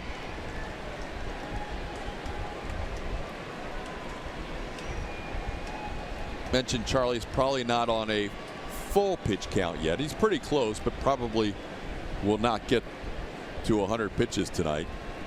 Coming back from injury. Astros lead big. They would love to see Charlie at least get through this inning. See where he is at the end of this inning with his pitch count.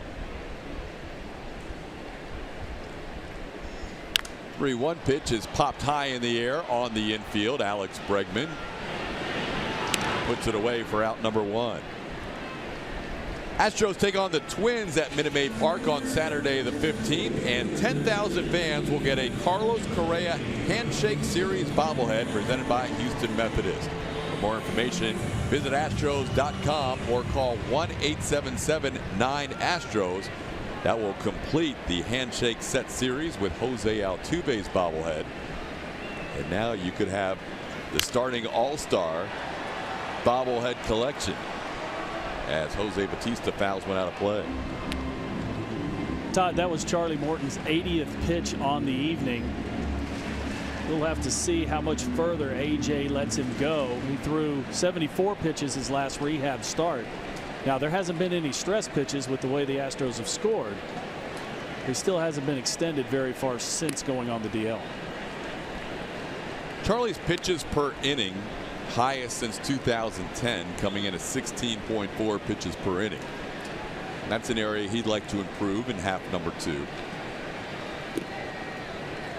But he's also learning a new league. Yeah, you want to keep it between 12 and 15 pitches per inning on average. 15 pitches, 6 innings, that'll give you 90 pitches. So it's a little bit high. He's actually doing a very nice job tonight here in the bottom of the 6th with 82, now 83 pitches. 2-2 the count to Bautista.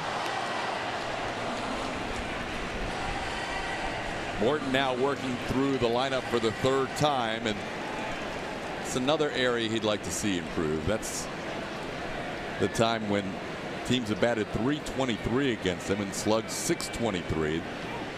First time through 185, 296. Second time through 266 and 410 slug, but then it moves way up the 3rd time through. Facing Jose Bautista at the top of the lineup for the 3rd time.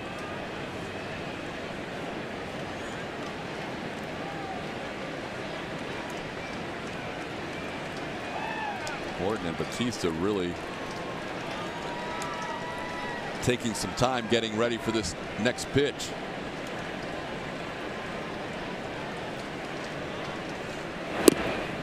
And it's 3-2. First time we have seen a little bit of stirring in the Astros bullpen as Morton now is in the mid-80s with his pitch count.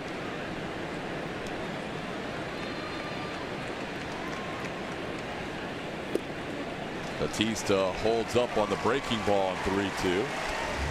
So a 1-out walk, second walk issued by Charlie. Todd, it does look like that James Hoyt is up in the Astros bullpen getting warm. There is James.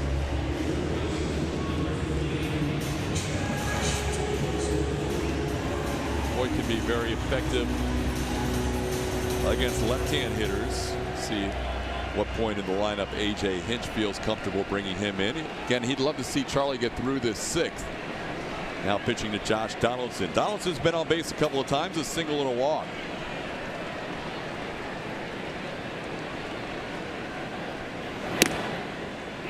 Fastball for a strike. Charlie's been pretty consistent right around 94 tonight.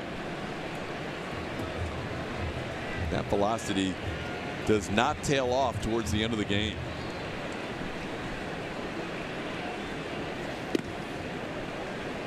That one misses inside. It's 1-1.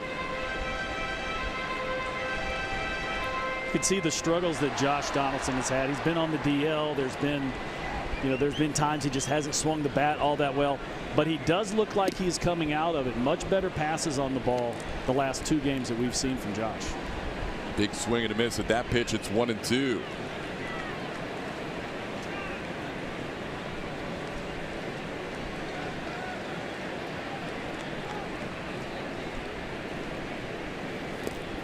In the dirt, blocked by Gattis.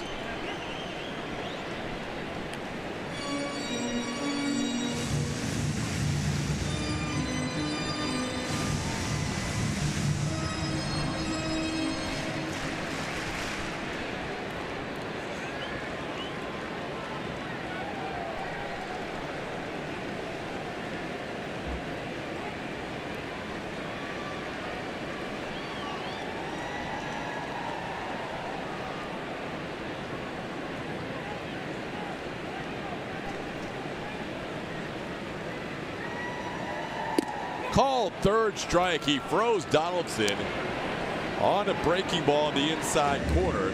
Strikeout number 3, out number 2 in the inning.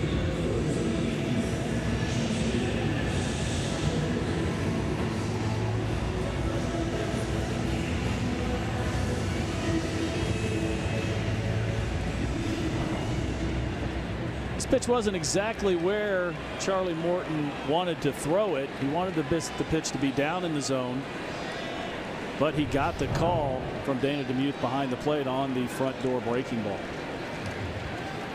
Starts out Smoke with a strike at 95 miles an hour. Justin is grounded into a double play and struck out.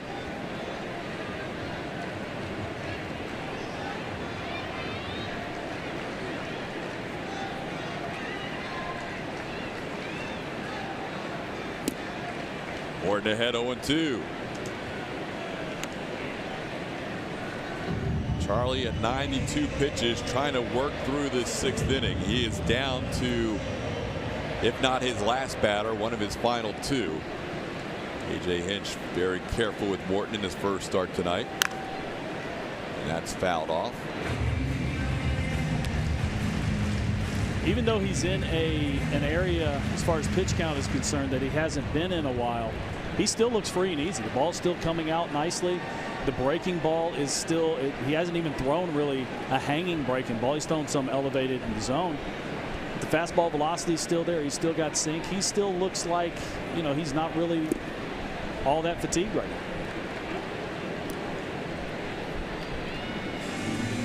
Well, it's been good to see Charlie back. He is definitely somebody Brent Strom and the Astros have been anticipating returning. It's been 6 weeks and 2 days since they've seen him on the mound. 7 times through the rotation while he was on the disabled list. So yeah, you're definitely glad to get one of your main starters back in the lineup. High fly ball way up in the air to right center field. Springer and Reddick converge, and Reddick takes it away from Springer. Guess neither one of them heard the other. Good 6 innings for Charlie Morton.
Morton's night is done. You can crush home runs. You can dominate in your very own Derby competition in the official MLB.com Home Run Derby game. Download Home Run Derby for free today. Available in the App Store and Google Play. Handshakes in between innings for Charlie Morton. Really good to see him back. 6 solid innings of one-run baseball. Yeah, did a nice job of commanding the zone, mixing in the breaking ball. We even saw quite a few little cutter sliders there in the middle of that outing. He really looked like he was on top of his game, a lot like he did that last start before he went on the DL. Evan Gattis leads things off in the 7th inning in a 10-1 game, facing Mike Bolsinger out of University of Arkansas, teammate of Dallas Keuchel. In fact, that 2009 Arkansas Razorbacks team had a weekend rotation of Dallas Keuchel, Brett Eibner, who's in the big leagues or has been with Kansas City, an outfielder, and Drew Smiley, who's been on the DL all year for Seattle. Bolsinger wasn't one of the weekend starters. He worked out of the bullpen on that team. A couple pretty good lefties there for that Razorback team. How did they do that? Do you have any idea? 2009, they finished 4th in the SEC West with a 12-17 mark. Overall, they were 41-24. But then they went to the College World Series Final 8. So they got to the, I guess that's the Super Regionals? They got to the College World Series. College World they Series, got to the yes. College World That's Series. right. Yeah, they won the Super Regionals that year in Tallahassee. So the regular Supers season. are 16. Regular season did not go well, but they did get to the College World Series. Played well when it counted down the stretch. That's a pretty healthy weekend rotation, and a guy like Bolsinger was in their bullpen. 2-2 pitches hit hard to left field. This ball is deep, and this ball is gone. Line drive home run for Evan Gattis. His 7th home run of the year, and number 11 gives the Astros their 11th run.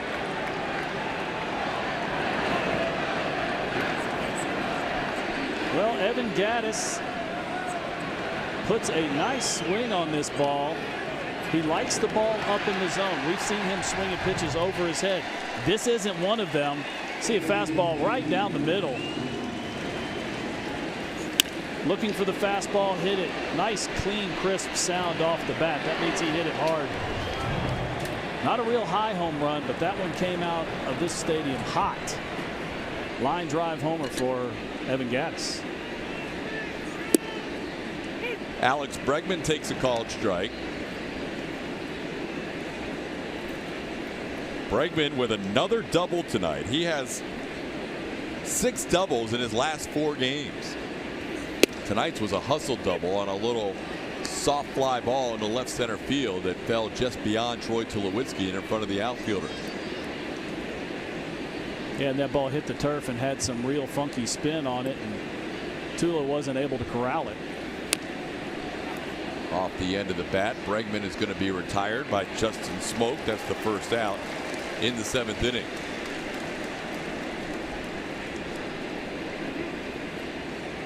Arkansas got all the way to the semifinals that year in the College World Series, lost to LSU, who would be the eventual champions, before Alex Bregman was there.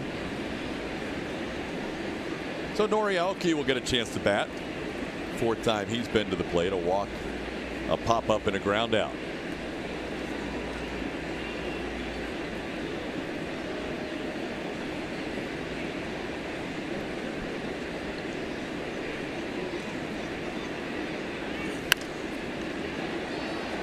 Nori hooks one foul. Nori is one of the guys like a Carlos Kareah and a Carlos Beltran and a Jose Altuve and a Luke Gregerson and Alex Bregman that really have not had a breather from serious competition since March.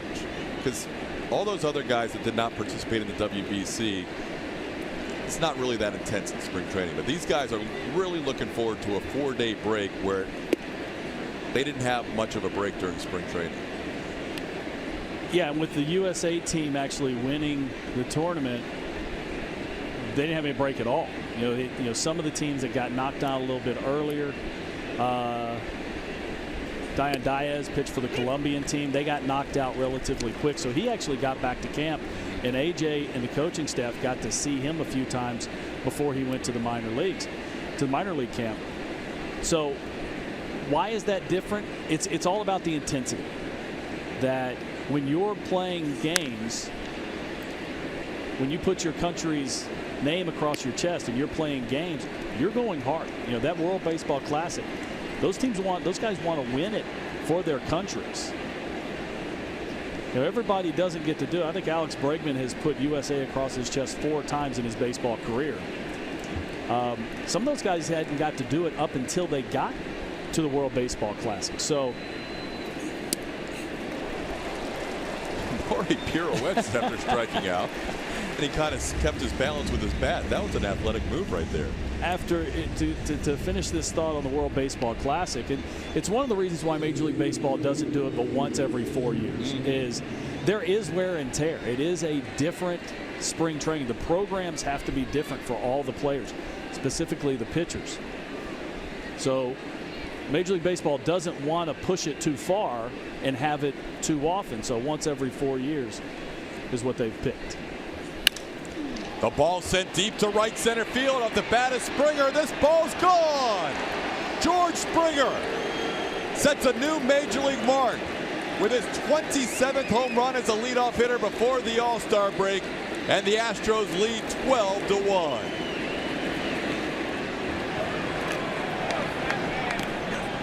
George with another just great swing. He is seeing the ball so well, but he is so nice and slow and smooth at the plate. There's so much balance in the swing.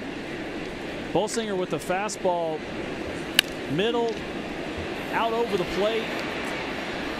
And George just putting a nice, solid swing on the ball. Another line drive home run for George Springer. Springer with single, home run, double, home run, sac fly. He has driven in 3. He has scored 4. And he's 4 for 4. Jose Altuve down in the count 0-2. Springer has that average up to 307. George has had a monster road trip, playing in just the 4th game of this trip. He has scored 10 runs. Check that, 5 RBIs. 5 RBIs, 4 runs scored. And Altuve grounds out to end the inning. Springer, a 3-run home run, and follows it up with this. Just a great compact swing. Look at his head right down on top of the ball, driving through for yet another home run tonight for George Springer.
A 3-run home run in the 2nd inning, his 26th of the year.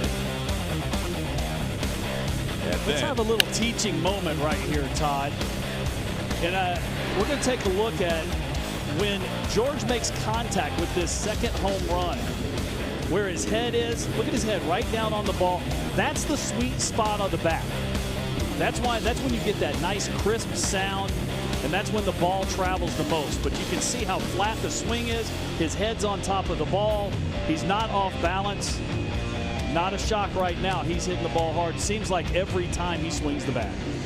12 runs, 13 hits. Astros lead at 12-1. Springer on the season now is up to 27 home runs and 60 runs batted in. He has tied Carlos Kareah for the team lead in that department, and he has scored 4 more runs. He is up to 74, which would catch Aaron Judge if Judge doesn't score a run in tonight's game. You have 3 legitimate MVP candidates heading to the All-Star break in the Houston Astros lineup. George's night is over. Jake Marisnick's in the game in right field. Josh Reddick gets to patrol center for a while. James Hoyt's the new pitcher. We're talking about driving in runs, and George Springer's doing it from the leadoff spot. He hasn't hit anywhere else in the lineup this year other than in the 1 hole. So RBIs are a product of opportunity. That shows that he's driven in the runs. You got to give him the number, but that also states that the bottom of that lineup has continued to get on base for George to drive them in.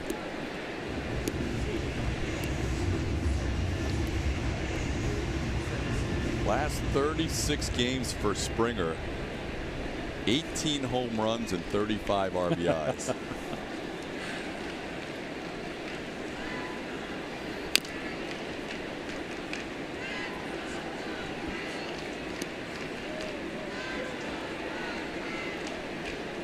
So let me take it one more further than that. 37 games.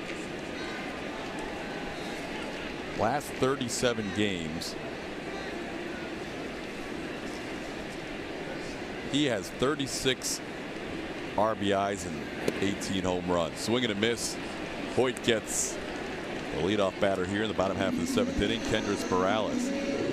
His night's over. He's relaxing on the bench. He's putting up numbers from the leadoff spot that may never be matched if he stays on this pace. 7th multi-home run game, 27 on the year. No leadoff hitter has ever hit that many before the All-Star game. And 60 runs batted in from the top spot in the lineup. And he's sitting next to Alonso, pal, of course. Find the hitting coach or assistant hitting coach when things are going well. Yeah, I think the only thing Alonso is going to tell George is don't change a thing. George is probably lobbying for the All-Star break to only be 2 days because he doesn't want any off days the way he's swinging the bat right now. Here's Pierce. Well, George will be in that lineup, but it'll be interesting to see how they juggle that lineup. You've got all kinds of guys that can hit in the middle. Who could hit at the top of the lineup? If I'm Brad Mills, who will manage the American League All-Stars, as Tito Francona, Terry Francona, still not healthy enough to go down to Miami, and we wish Francona the best. So Brad Mills, his bench coach, will be the manager. If I'm Brad Mills, I've got to think, why mess with success? George has got to lead off, right? Well, he's starting the game in center field or in the outfield, depending on how he wants to put it together. But I completely expect him to be the first hitter for the American League. You put up these kind of numbers in the leadoff spot, who else? It'd be like Ricky Henderson hitting 3. Right. Just doesn't seem right. Springer, if that is the case, will be the first hitter in the All-Star game and his first time as an All-Star. The American League, of course, will be the visitors in Miami. We'll see how that all works out next week, but for now we have watched not only one of the best first halves of any baseball team, but one of the best first halves of any baseball player, and what we've seen out of George Springer and others. I mean, Springer, Altuve, Kareah, the numbers they're putting up are off the charts. 3-2 the count to Steve Pierce. And you know what's nice to see about George? He's one of this team's team leaders on the field, off the field, in the clubhouse. But he's also the same guy every single day. He's got a great personality. He's one of the ringleaders in Club Astros, or is the ringleader, the DJ. And it's great to see a guy that puts in the work that he does getting rewarded with how well he is playing. That's since 1914, 103 years ago. Darren Erstad, the only leadoff hitter to get 100 RBIs or more, and George is sitting at 60 right now. Yeah, he's on pace to go by 100. Now, we talked about the product of opportunity. That means the bottom of the lineup will have to continue to perform well, but they haven't slowed down either. So no real reason to think that Springer doesn't have a real shot. Troy Tulowitzki, the batter. Tulowitzki has accounted for the Blue Jays' only run with a home run, his 6th home run of the year. Only run allowed by Charlie Morton. This is a team that likes to have a lot of fun, led by George Springer. But even A.J. Hinch in this 12-1 game probably went to Jake Marisnick, because normally if you're in a tight game, Jake Marisnick's going to be your best center fielder. But maybe ask Jake Marisnick to play right field and let Josh Reddick play center just to mix it up, because Reddick is generally going to be your better right fielder and Marisnick's generally going to be your better center fielder. But in a 12-1 game, A.J. flipping it. You know, Todd, one of the things that we don't know is the conversations that the players have with AJ. Yeah. And I can tell you right now, Josh Reddick has put some real pressure on AJ in a few different times this year, and this might be one of them. That he wants to play center field. Maybe it's been going on for a few weeks. 1-2 pitch on the ground with Reddick out there. A strikeout and 2 groundouts, so none of the outfielders tested. We're through 7 in a 12-1 game.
Well, Blue Jays won, and we move to the 8th. Coca-Cola Value Nights package is one of the best ballpark bargains. This offer is available for select Monday through Thursday regular season games and scores a ticket, hot dog, soda, and popcorn for just $18. Visit Astros.com or call 1-877-9-ASTROS for more info.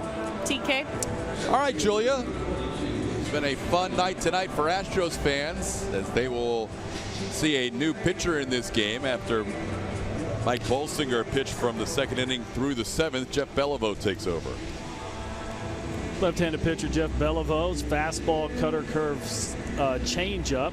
Relies mostly on that fastball. Done a pretty good job over his last 9 games. Hitters are 4 for 24 against him. Just giving up 1 earned run in 7 1/3 in that time. Beliveau will face Josh Reddick, who's now in center field, and then Carlos Correa and Marwin Gonzalez. Astros playing in their 42nd road game of the year. If you multiply 42, which is the number of road games, by 7, that's a total of 294. So if they get to 294 runs scored at the end of the night, they will be averaging 7 runs per game on the road for the entire season. Okay, where are they now? They're one shy. One more run. They are at 293. Wow. They are just on the brink, with 2 more at bats to go tonight, of averaging 7 runs per game on the road for 42 games. When Barney has taken over at shortstop. Sometimes average can be a little misleading, that you can have, over a week span, have 2 really big games and then get shut out the other days and you have a pretty good average. That's not how the Astros are doing it. They are scoring big numbers of runs, it seems like, every single solitary night. 1-2 pitch, and Beliveau strikes out Reddick. Beliveau records a strikeout. First batter he faces. League leaders are presented by Houston Methodist. Carlos Kareah. We've had the comps going in the last couple of games with young Alex Rodriguez, Barry Larkin, Cal Ripken Jr. First 330 games of their careers. Carlos Correa right there with all of them. You see Alex with a little bit higher batting average, actually quite a bit higher batting average, but at a very young age he has become one of the best players in the American League, especially at shortstop. This is potentially one of those times in Major League Baseball that we're about to see a historic run for shortstops. There are some very good shortstops in today's game. They get a little bit older, they're going to be the face of the industry, and Carlos Correa is going to be right there with them. We just think about the team he played on, Team Puerto Rico, in the World Baseball Classic. He couldn't even play shortstop because of Francisco Lindor. Ended up playing third base and did an adequate job. I thought he did real well. That's not an easy transition to go closer to the plate. Correa, 2-run home run to get this game started for the Astros in the first inning. You see position players a lot of times move away from the plate. A guy goes from third base to the outfield, or middle of the field, middle infield to the outfield, catcher to first base. Moving closer to the plate, the ball comes at you a lot hotter. It's got a different spin and just not very easy to do. And he more than held his own. Strike at the knees, 2-2. I think his defense has been really, really solid, borderline spectacular at times this year. It has been, and for a guy his size to do what he's doing, Alex Rodriguez was the same thing. Another big guy, 6'4", over 200 pounds, and to move around the way that he does, I think it just shows the athleticism that he has in his body. Now, will he have to move at some point in his career? Who knows? It took Cal Ripken Jr. a long time to get off a shortstop. Alex Rodriguez, the only reason he did, he actually moved to third base, and he was the best shortstop in the game. That was because he went to the Yankees, and there was a guy named Derek Jeter. Kareah with a 2-2 count.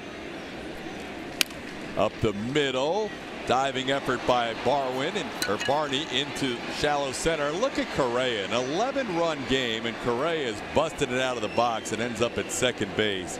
Double for Carlos Correa. He's there with 1 out. Carlos not taken for granted the score. Gets a breaking ball down in the zone, down the middle. It's a firm ground ball up the middle. Tulo dives for the ball and knocks it down and slows it down. If he doesn't touch it, it gets all the way to Pilar. It's probably just a single. But since he slowed it down, it kind of died there in short center field. No one's there to pick it up. And Carlos coasts into second with a double. Barney playing shortstop. Troy Tulowitzki out of the game. Last inning, Ezequiel Carrera came in right field. Jose Batista out of the game. Marwin Gonzalez the batter. Marwin looking for his first hit. He does have an RBI already tonight on a ground out. Takes a pitch outside for ball 1. Astros scored 16 in game 1 of this road trip, 10 in game 2, only 4 last night in the 7-4 loss. I guess the only way, at least so far on this trip, you can stop Houston is make them stay up till 5 in the morning the night before. because they got a late arrival into Toronto. The only thing that stopped the Astros is the schedule.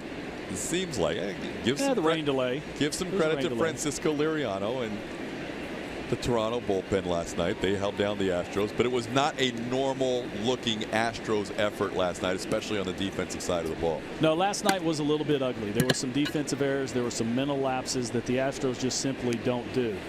Not to make excuses, but there was some late travel the night before. And they looked like they weren't completely in the game. They sure fixed that tonight, though. Yuli Gurriel with the night off. Having a little discussion with Jose Altuve, Jake Marisnick, and Josh Reddick. That's how they're aligned in the outfield. Reddick to Jake's right. Normally Jake's the center fielder, but not tonight in this 12-1 game. 2-2 the count now. Marwin hit a home run in last night's game, extending his career high number to 15. Jake already has a career high in his home run total of 10.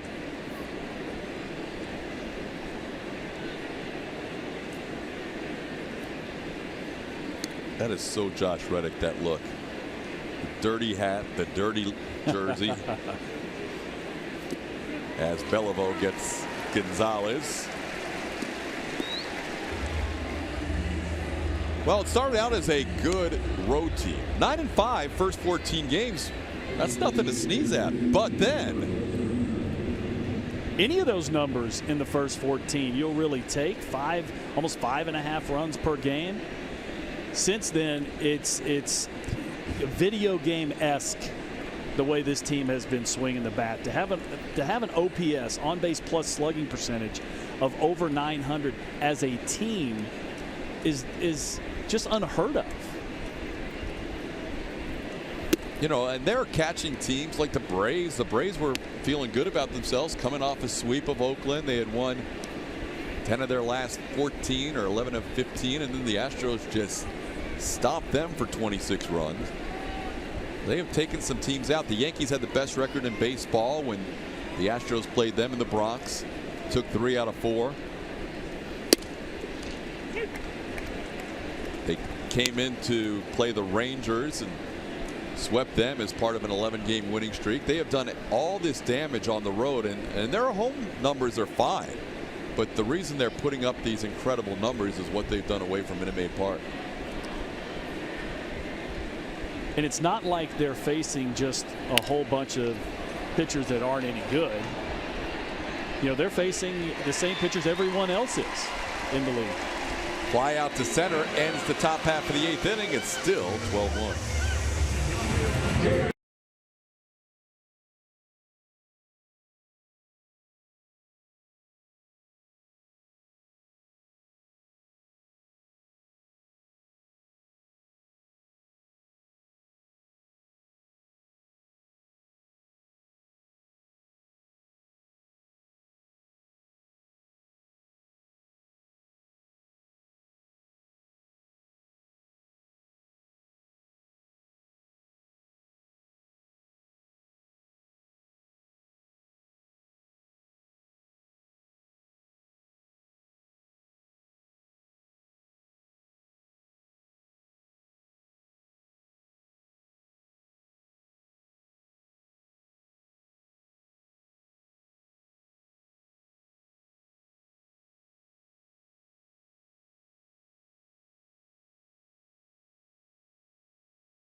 You can't be cooped up in your room all the time. You know, just you know, I was able to enjoy it with James Hoyt over here, come up to the CN Tower. We're way up here right now. I don't know if we can show everybody where we're at. I mean, probably check that out. But, you know, it's cool. I mean, you only live once, and, you know, you never know if you're going to be able to do something like this again, so you might as well take advantage of it and have fun. That's Chris Davinsky earlier today when he was checking out the CN Tower, having that experience. You know what? He actually knew at that point, at 11 o'clock, that he had been added to the American League All-Star team. There was a placement there, so Chris Davinsky now first-time All-Star. He said he had to keep it on the down low for a little bit, called his parents, called his mother, his father, and his sister to tell them the good news. But he said after that, when he talked to the media, you know, a lot of hard work goes into this, and that this is where it starts to pay off a little bit when you get to this level and you start having some success. He said, first time going, just going to enjoy it, probably follow Jose Altuve around because I'm not going to know what to do or where to go. But Devo, very humble and very thrilled to be named an All-Star and to be taking in all the festivities next week, guys. So, Julia, you were one of the first people in his presence after he found out the news. We saw how much he enjoyed his at-bat the other night in Atlanta. He must have been smiling pretty big today. He couldn't stop smiling. He had a great time at the CN Tower, but I wonder how much of it had to do with the fact that he had just been told he was an All-Star. And the whole time we were there, he was getting phone calls from his family members and maybe his agent, just some really close friends that he was able to tell at the time, you know, saying a lot of thank yous. So a lot of people, his support group, very excited for him. You know, it's good to hear that he was able to have fun up there in the CN Tower. When you get named to your first All-Star game, it wasn't just kind of in a daze. He might have been. He was probably trying to figure out how he's going to get his whole family to the All-Star game. That's your first, you know, that's your first order of business, isn't it? It is. It is. And, you know, for a young player, he might actually lose money trying to get everybody there. But that first All-Star game is something very special. He'll remember it forever. And he doesn't mind paying for those flights. Typical Devo having fun. Someone just threw like a peanut at him.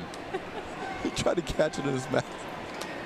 That's perfect timing for a Devo moment. The Astros are up big and Tony Sipp's pitching the bottom half of the 8th inning. About 80% of what happens in the bullpen you can't really show on camera. But yeah. All right, now Devo's locked back into the game. It is 12-1, and Chris probably realizes that barring something unusual happening, he will not be called on tonight. Tony Sipp strikes out Montero, now facing his second batter. The left-hander, this is his 31st game of the season. His last time out was in Atlanta. He threw a scoreless 9th the other night. He's throwing the ball much better. AJ is getting him in more games, more tighter situations. Fastball slider split combo to go at these Toronto Blue Jay hitters.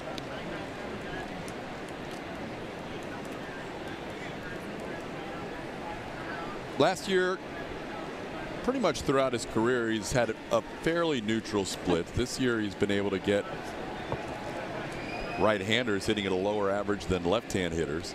He did strike out the lefty Montero.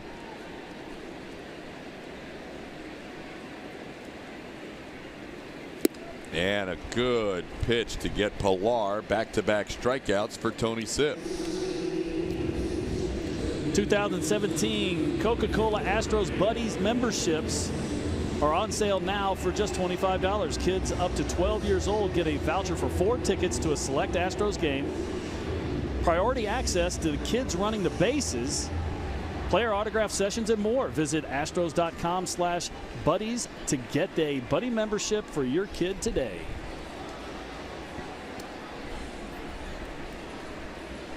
Here's Ryan Goins, number 9 hitter in the Jays lineup, and he sends one down the left field line. Aoki giving it a look, but runs out of room.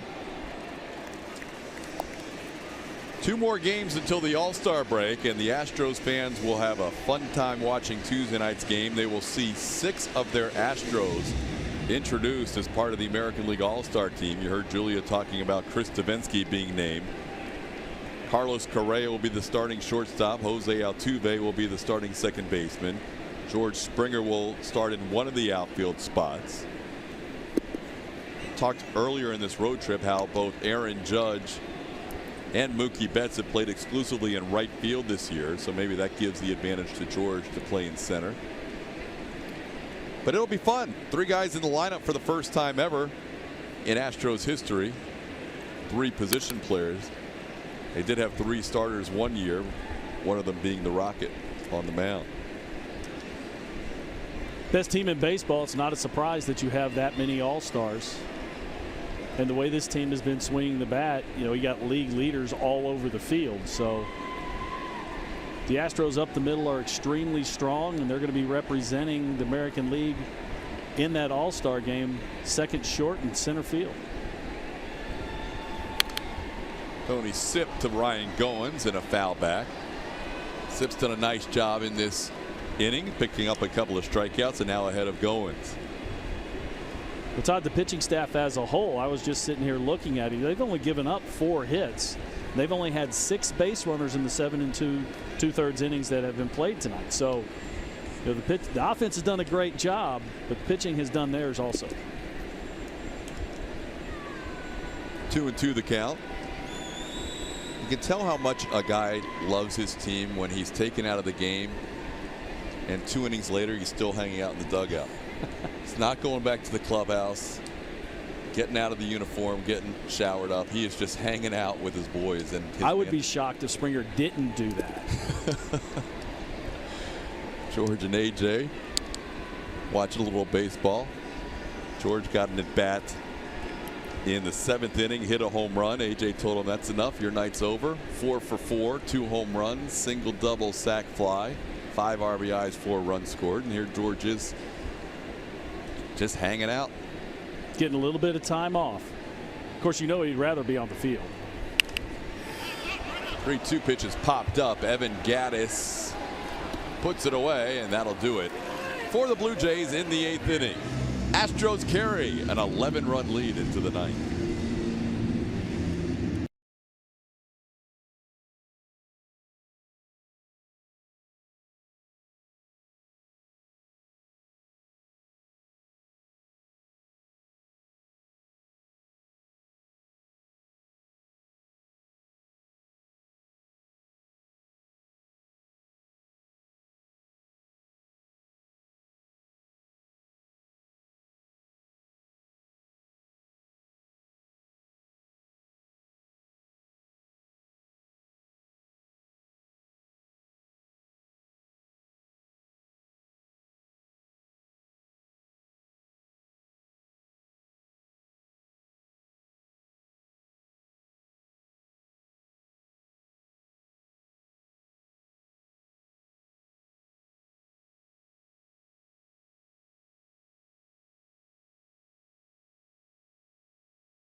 On Root Sports is presented by Southwest. Yes to low fares with nothing to hide. That's transparency. And by Toyota. Let's go places. 9th inning baseball from the Rogers Center in Toronto, Ontario, Canada. The TO. Blue Jays fans haven't had much to cheer about tonight. Their team down 12-1. Astros led early and dominated this game from the start. Evan Gattis adding to that total his last time up. He will lead things off for the Astros in the 9th. Another view of the Astros dugout as George Springer is camped out right in front of our low first cameraman. Gattis with a home run, a double, a walk, and a strikeout. He has knocked in 2, including hitting his 7th home run of the year. Takes a called strike from Jeff Beliveau, working his 2nd inning.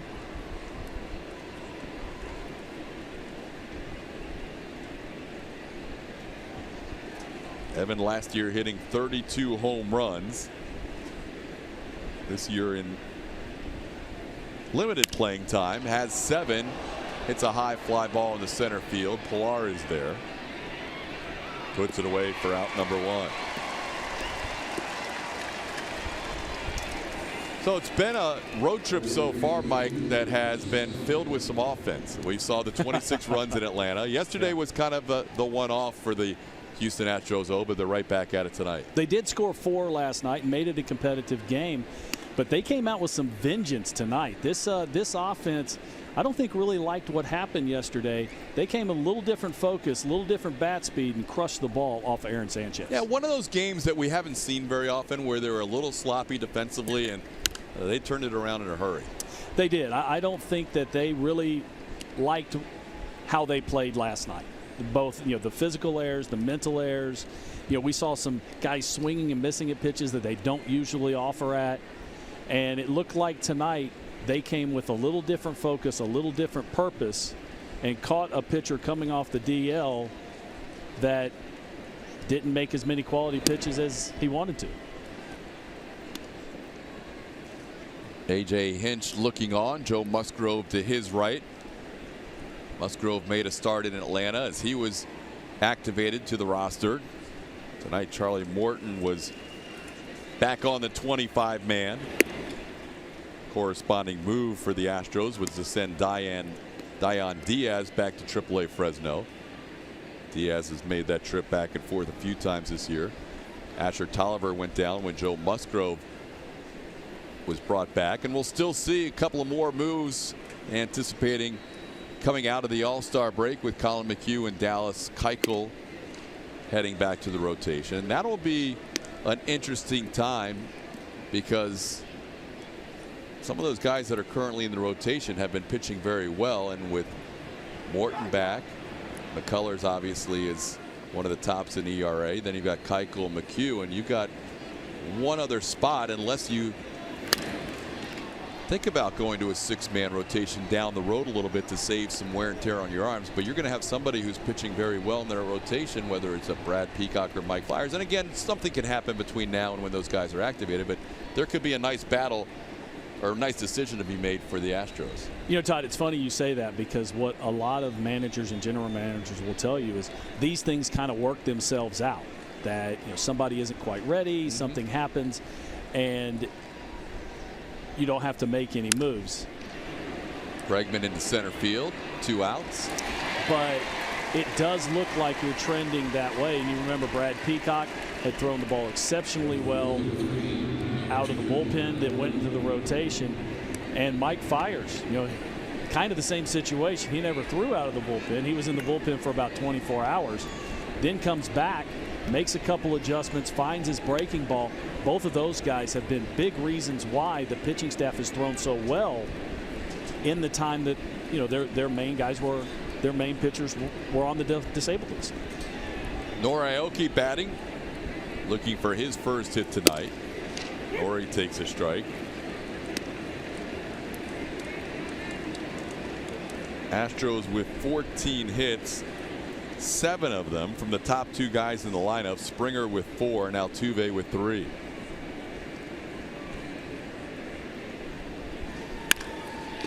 Right side. Goins makes the play. Astros down 1-2-3 in the 9th. I'd see Francis Martez in the bottom half.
The Astros lead it as we head to the bottom of the 9th. And time to reveal the winner of tonight's Chevy Stroh poll. Thanks for voting at Root Sports SW is where you can find us. We asked you to name your all-time #1 favorite Astros outfielder. Lance Bergman coming through with a win, 55%. Cheo getting 31%. I actually voted for my fave, Toy Cannon. And that's not just because I know he's watching. I didn't just say that. Let's check out some of our tweets. Never forget your first love. Cesar Cedeno was the modern-day outfielder before modern-day outfielders existed. Love it. Thanks for your tweets, everyone. That was a fun one. I enjoyed the infielders one yesterday, too. I think we got everyone riled up having to pick their favorite.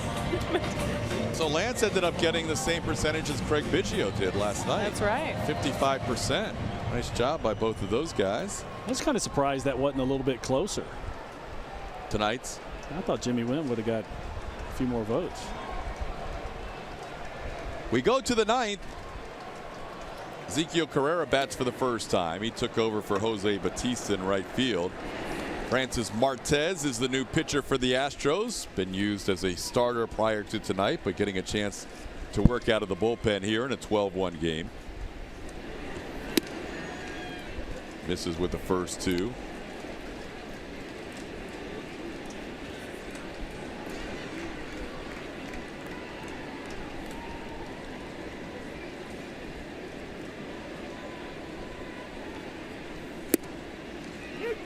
That's to the knees, 2-1. Martez has appeared in one other game out of the pen and made 4 starts for the Astros.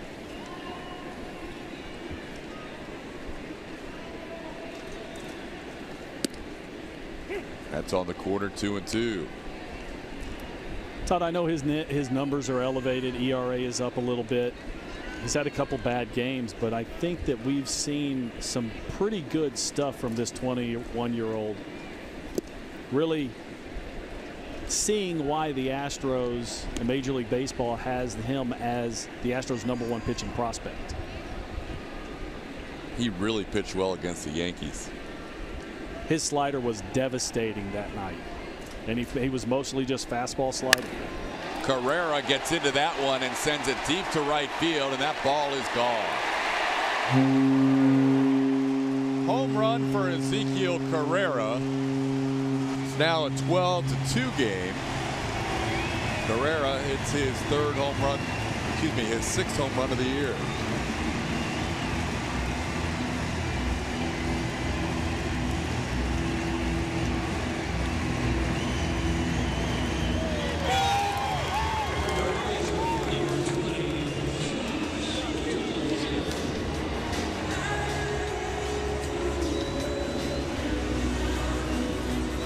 Martez allows a leadoff home run here in the bottom half of the 9th inning. As the 3rd home run allowed by Martez in 21 1/3 innings. Now facing Josh Donaldson. 1-0 the count.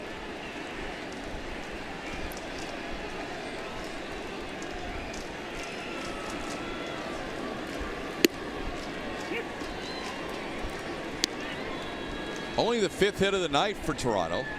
3 singles and 2 home runs. 2 solo home runs accounting for the Blue Jay runs.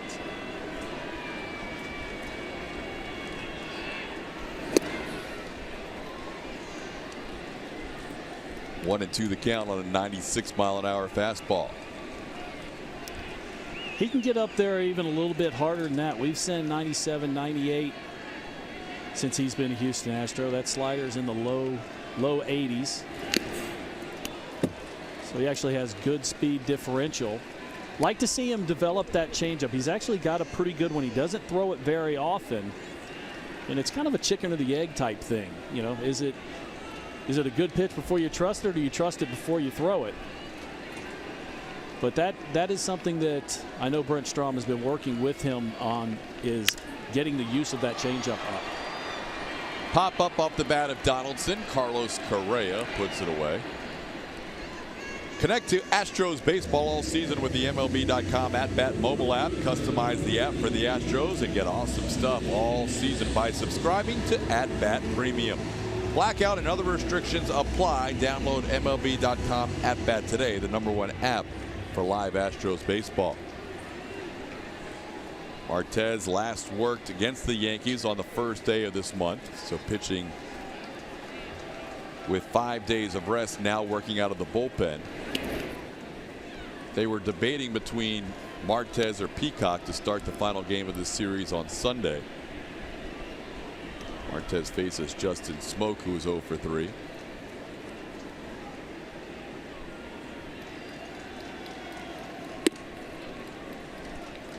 Martez came out of the bullpen his very first major league outing against the Angels on June 9th. So he is still less than 1 month into his major league career. Well, what AJ was debating, it was who was going to start on Sunday, but it was also who was going to start coming out of the break. Peacock on Sunday would be on his normal 5 days rest, and you just said it's already been 5 days for Francis Martez. 21-year-old out of the Dominican on a 3-0 count, pours in a fastball. Easy 96. Yeah, he's got a good arm. It's nice and fast. It's not a big arm swing. Got a very quick arm coming through the throwing motion. Now the count's 3-2. Astros trying to get back to 31 games over 500. Take a look at Martez's delivery right here, and you're going to see, nice compact. You see good sized kid. You see the extension over the front side, the nice right leg gets all the way through, so those hips get good and rotated. Gets a good hitter there, and Justin Smoak having an all-star season.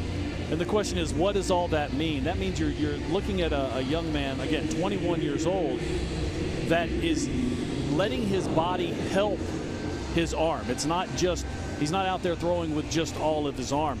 So he's got a better chance of staying healthy as he goes into it because his body is actually helping his delivery instead of all the power coming out of just the arm. Now facing Kendrys Morales, who fouls one away. Morales a couple of strikeouts and a double play. Astros looking for the final out of this game, trying to improve to 59-28 on the year, and also looking to win their 21st game on the road in their last 25 tries. Overall in the season, they can improve on the road to 32-10. That it would be a 21-4 mark in their last 25 with one more strike. Martez loses his balance a little bit. It's 1-2. Tomorrow it'll be Mike Fiers making his final start before the All-Star break. Fiers has been outstanding in the month of June and early July. He'll be opposed by Marcus Stroman. Game still alive as Kendrys Morales singles into left field. So Morales a 2-out base runner in the bottom half of the ninth. Don't forget, coming up after the game, it'll be the Astros post-game show. Bart Ennis and Art Howe will tell you about the continuing dominance for this Astros team offensively away from home. George Springer with a monster night. And reaction from the clubhouse, including the manager A.J. Hinch. Springer had a total of 11 bases tonight, 2 home runs, a double and a single. And he added a sac fly. Strike to Steve Pearce, 0-1. Did see George at least took his spikes off. He's got his turf shoes on. So he's relaxing a little bit. He is, yes. He's got the comfy shoes on now. Good night all around because you get not only the offense, but you get a quality start out of a guy you haven't seen in a month and a half in Charlie Morton. Yeah, 39 games he's missed, Charlie Morton, on the disabled list, and he was free and easy. He was in control today. Even in those long innings early in the game, he still kept his concentration and stayed in the zone. Francis Martez looking to finish things off. James Hoyt pitched the 7th. Morton went 6 innings of 1-run baseball. Hoyt a 1-2-3 7th. Tony Sipp a 1-2-3 8th, including a couple of strikeouts, and now Martez in the ninth. Martez allowing a solo home run and a single ahead of the count 1-2 on Pierce.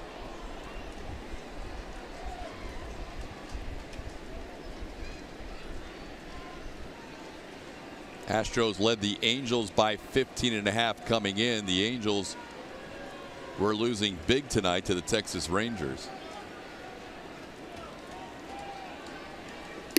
And that'll do it. Martez finishes off the game by striking out Steve Pierce.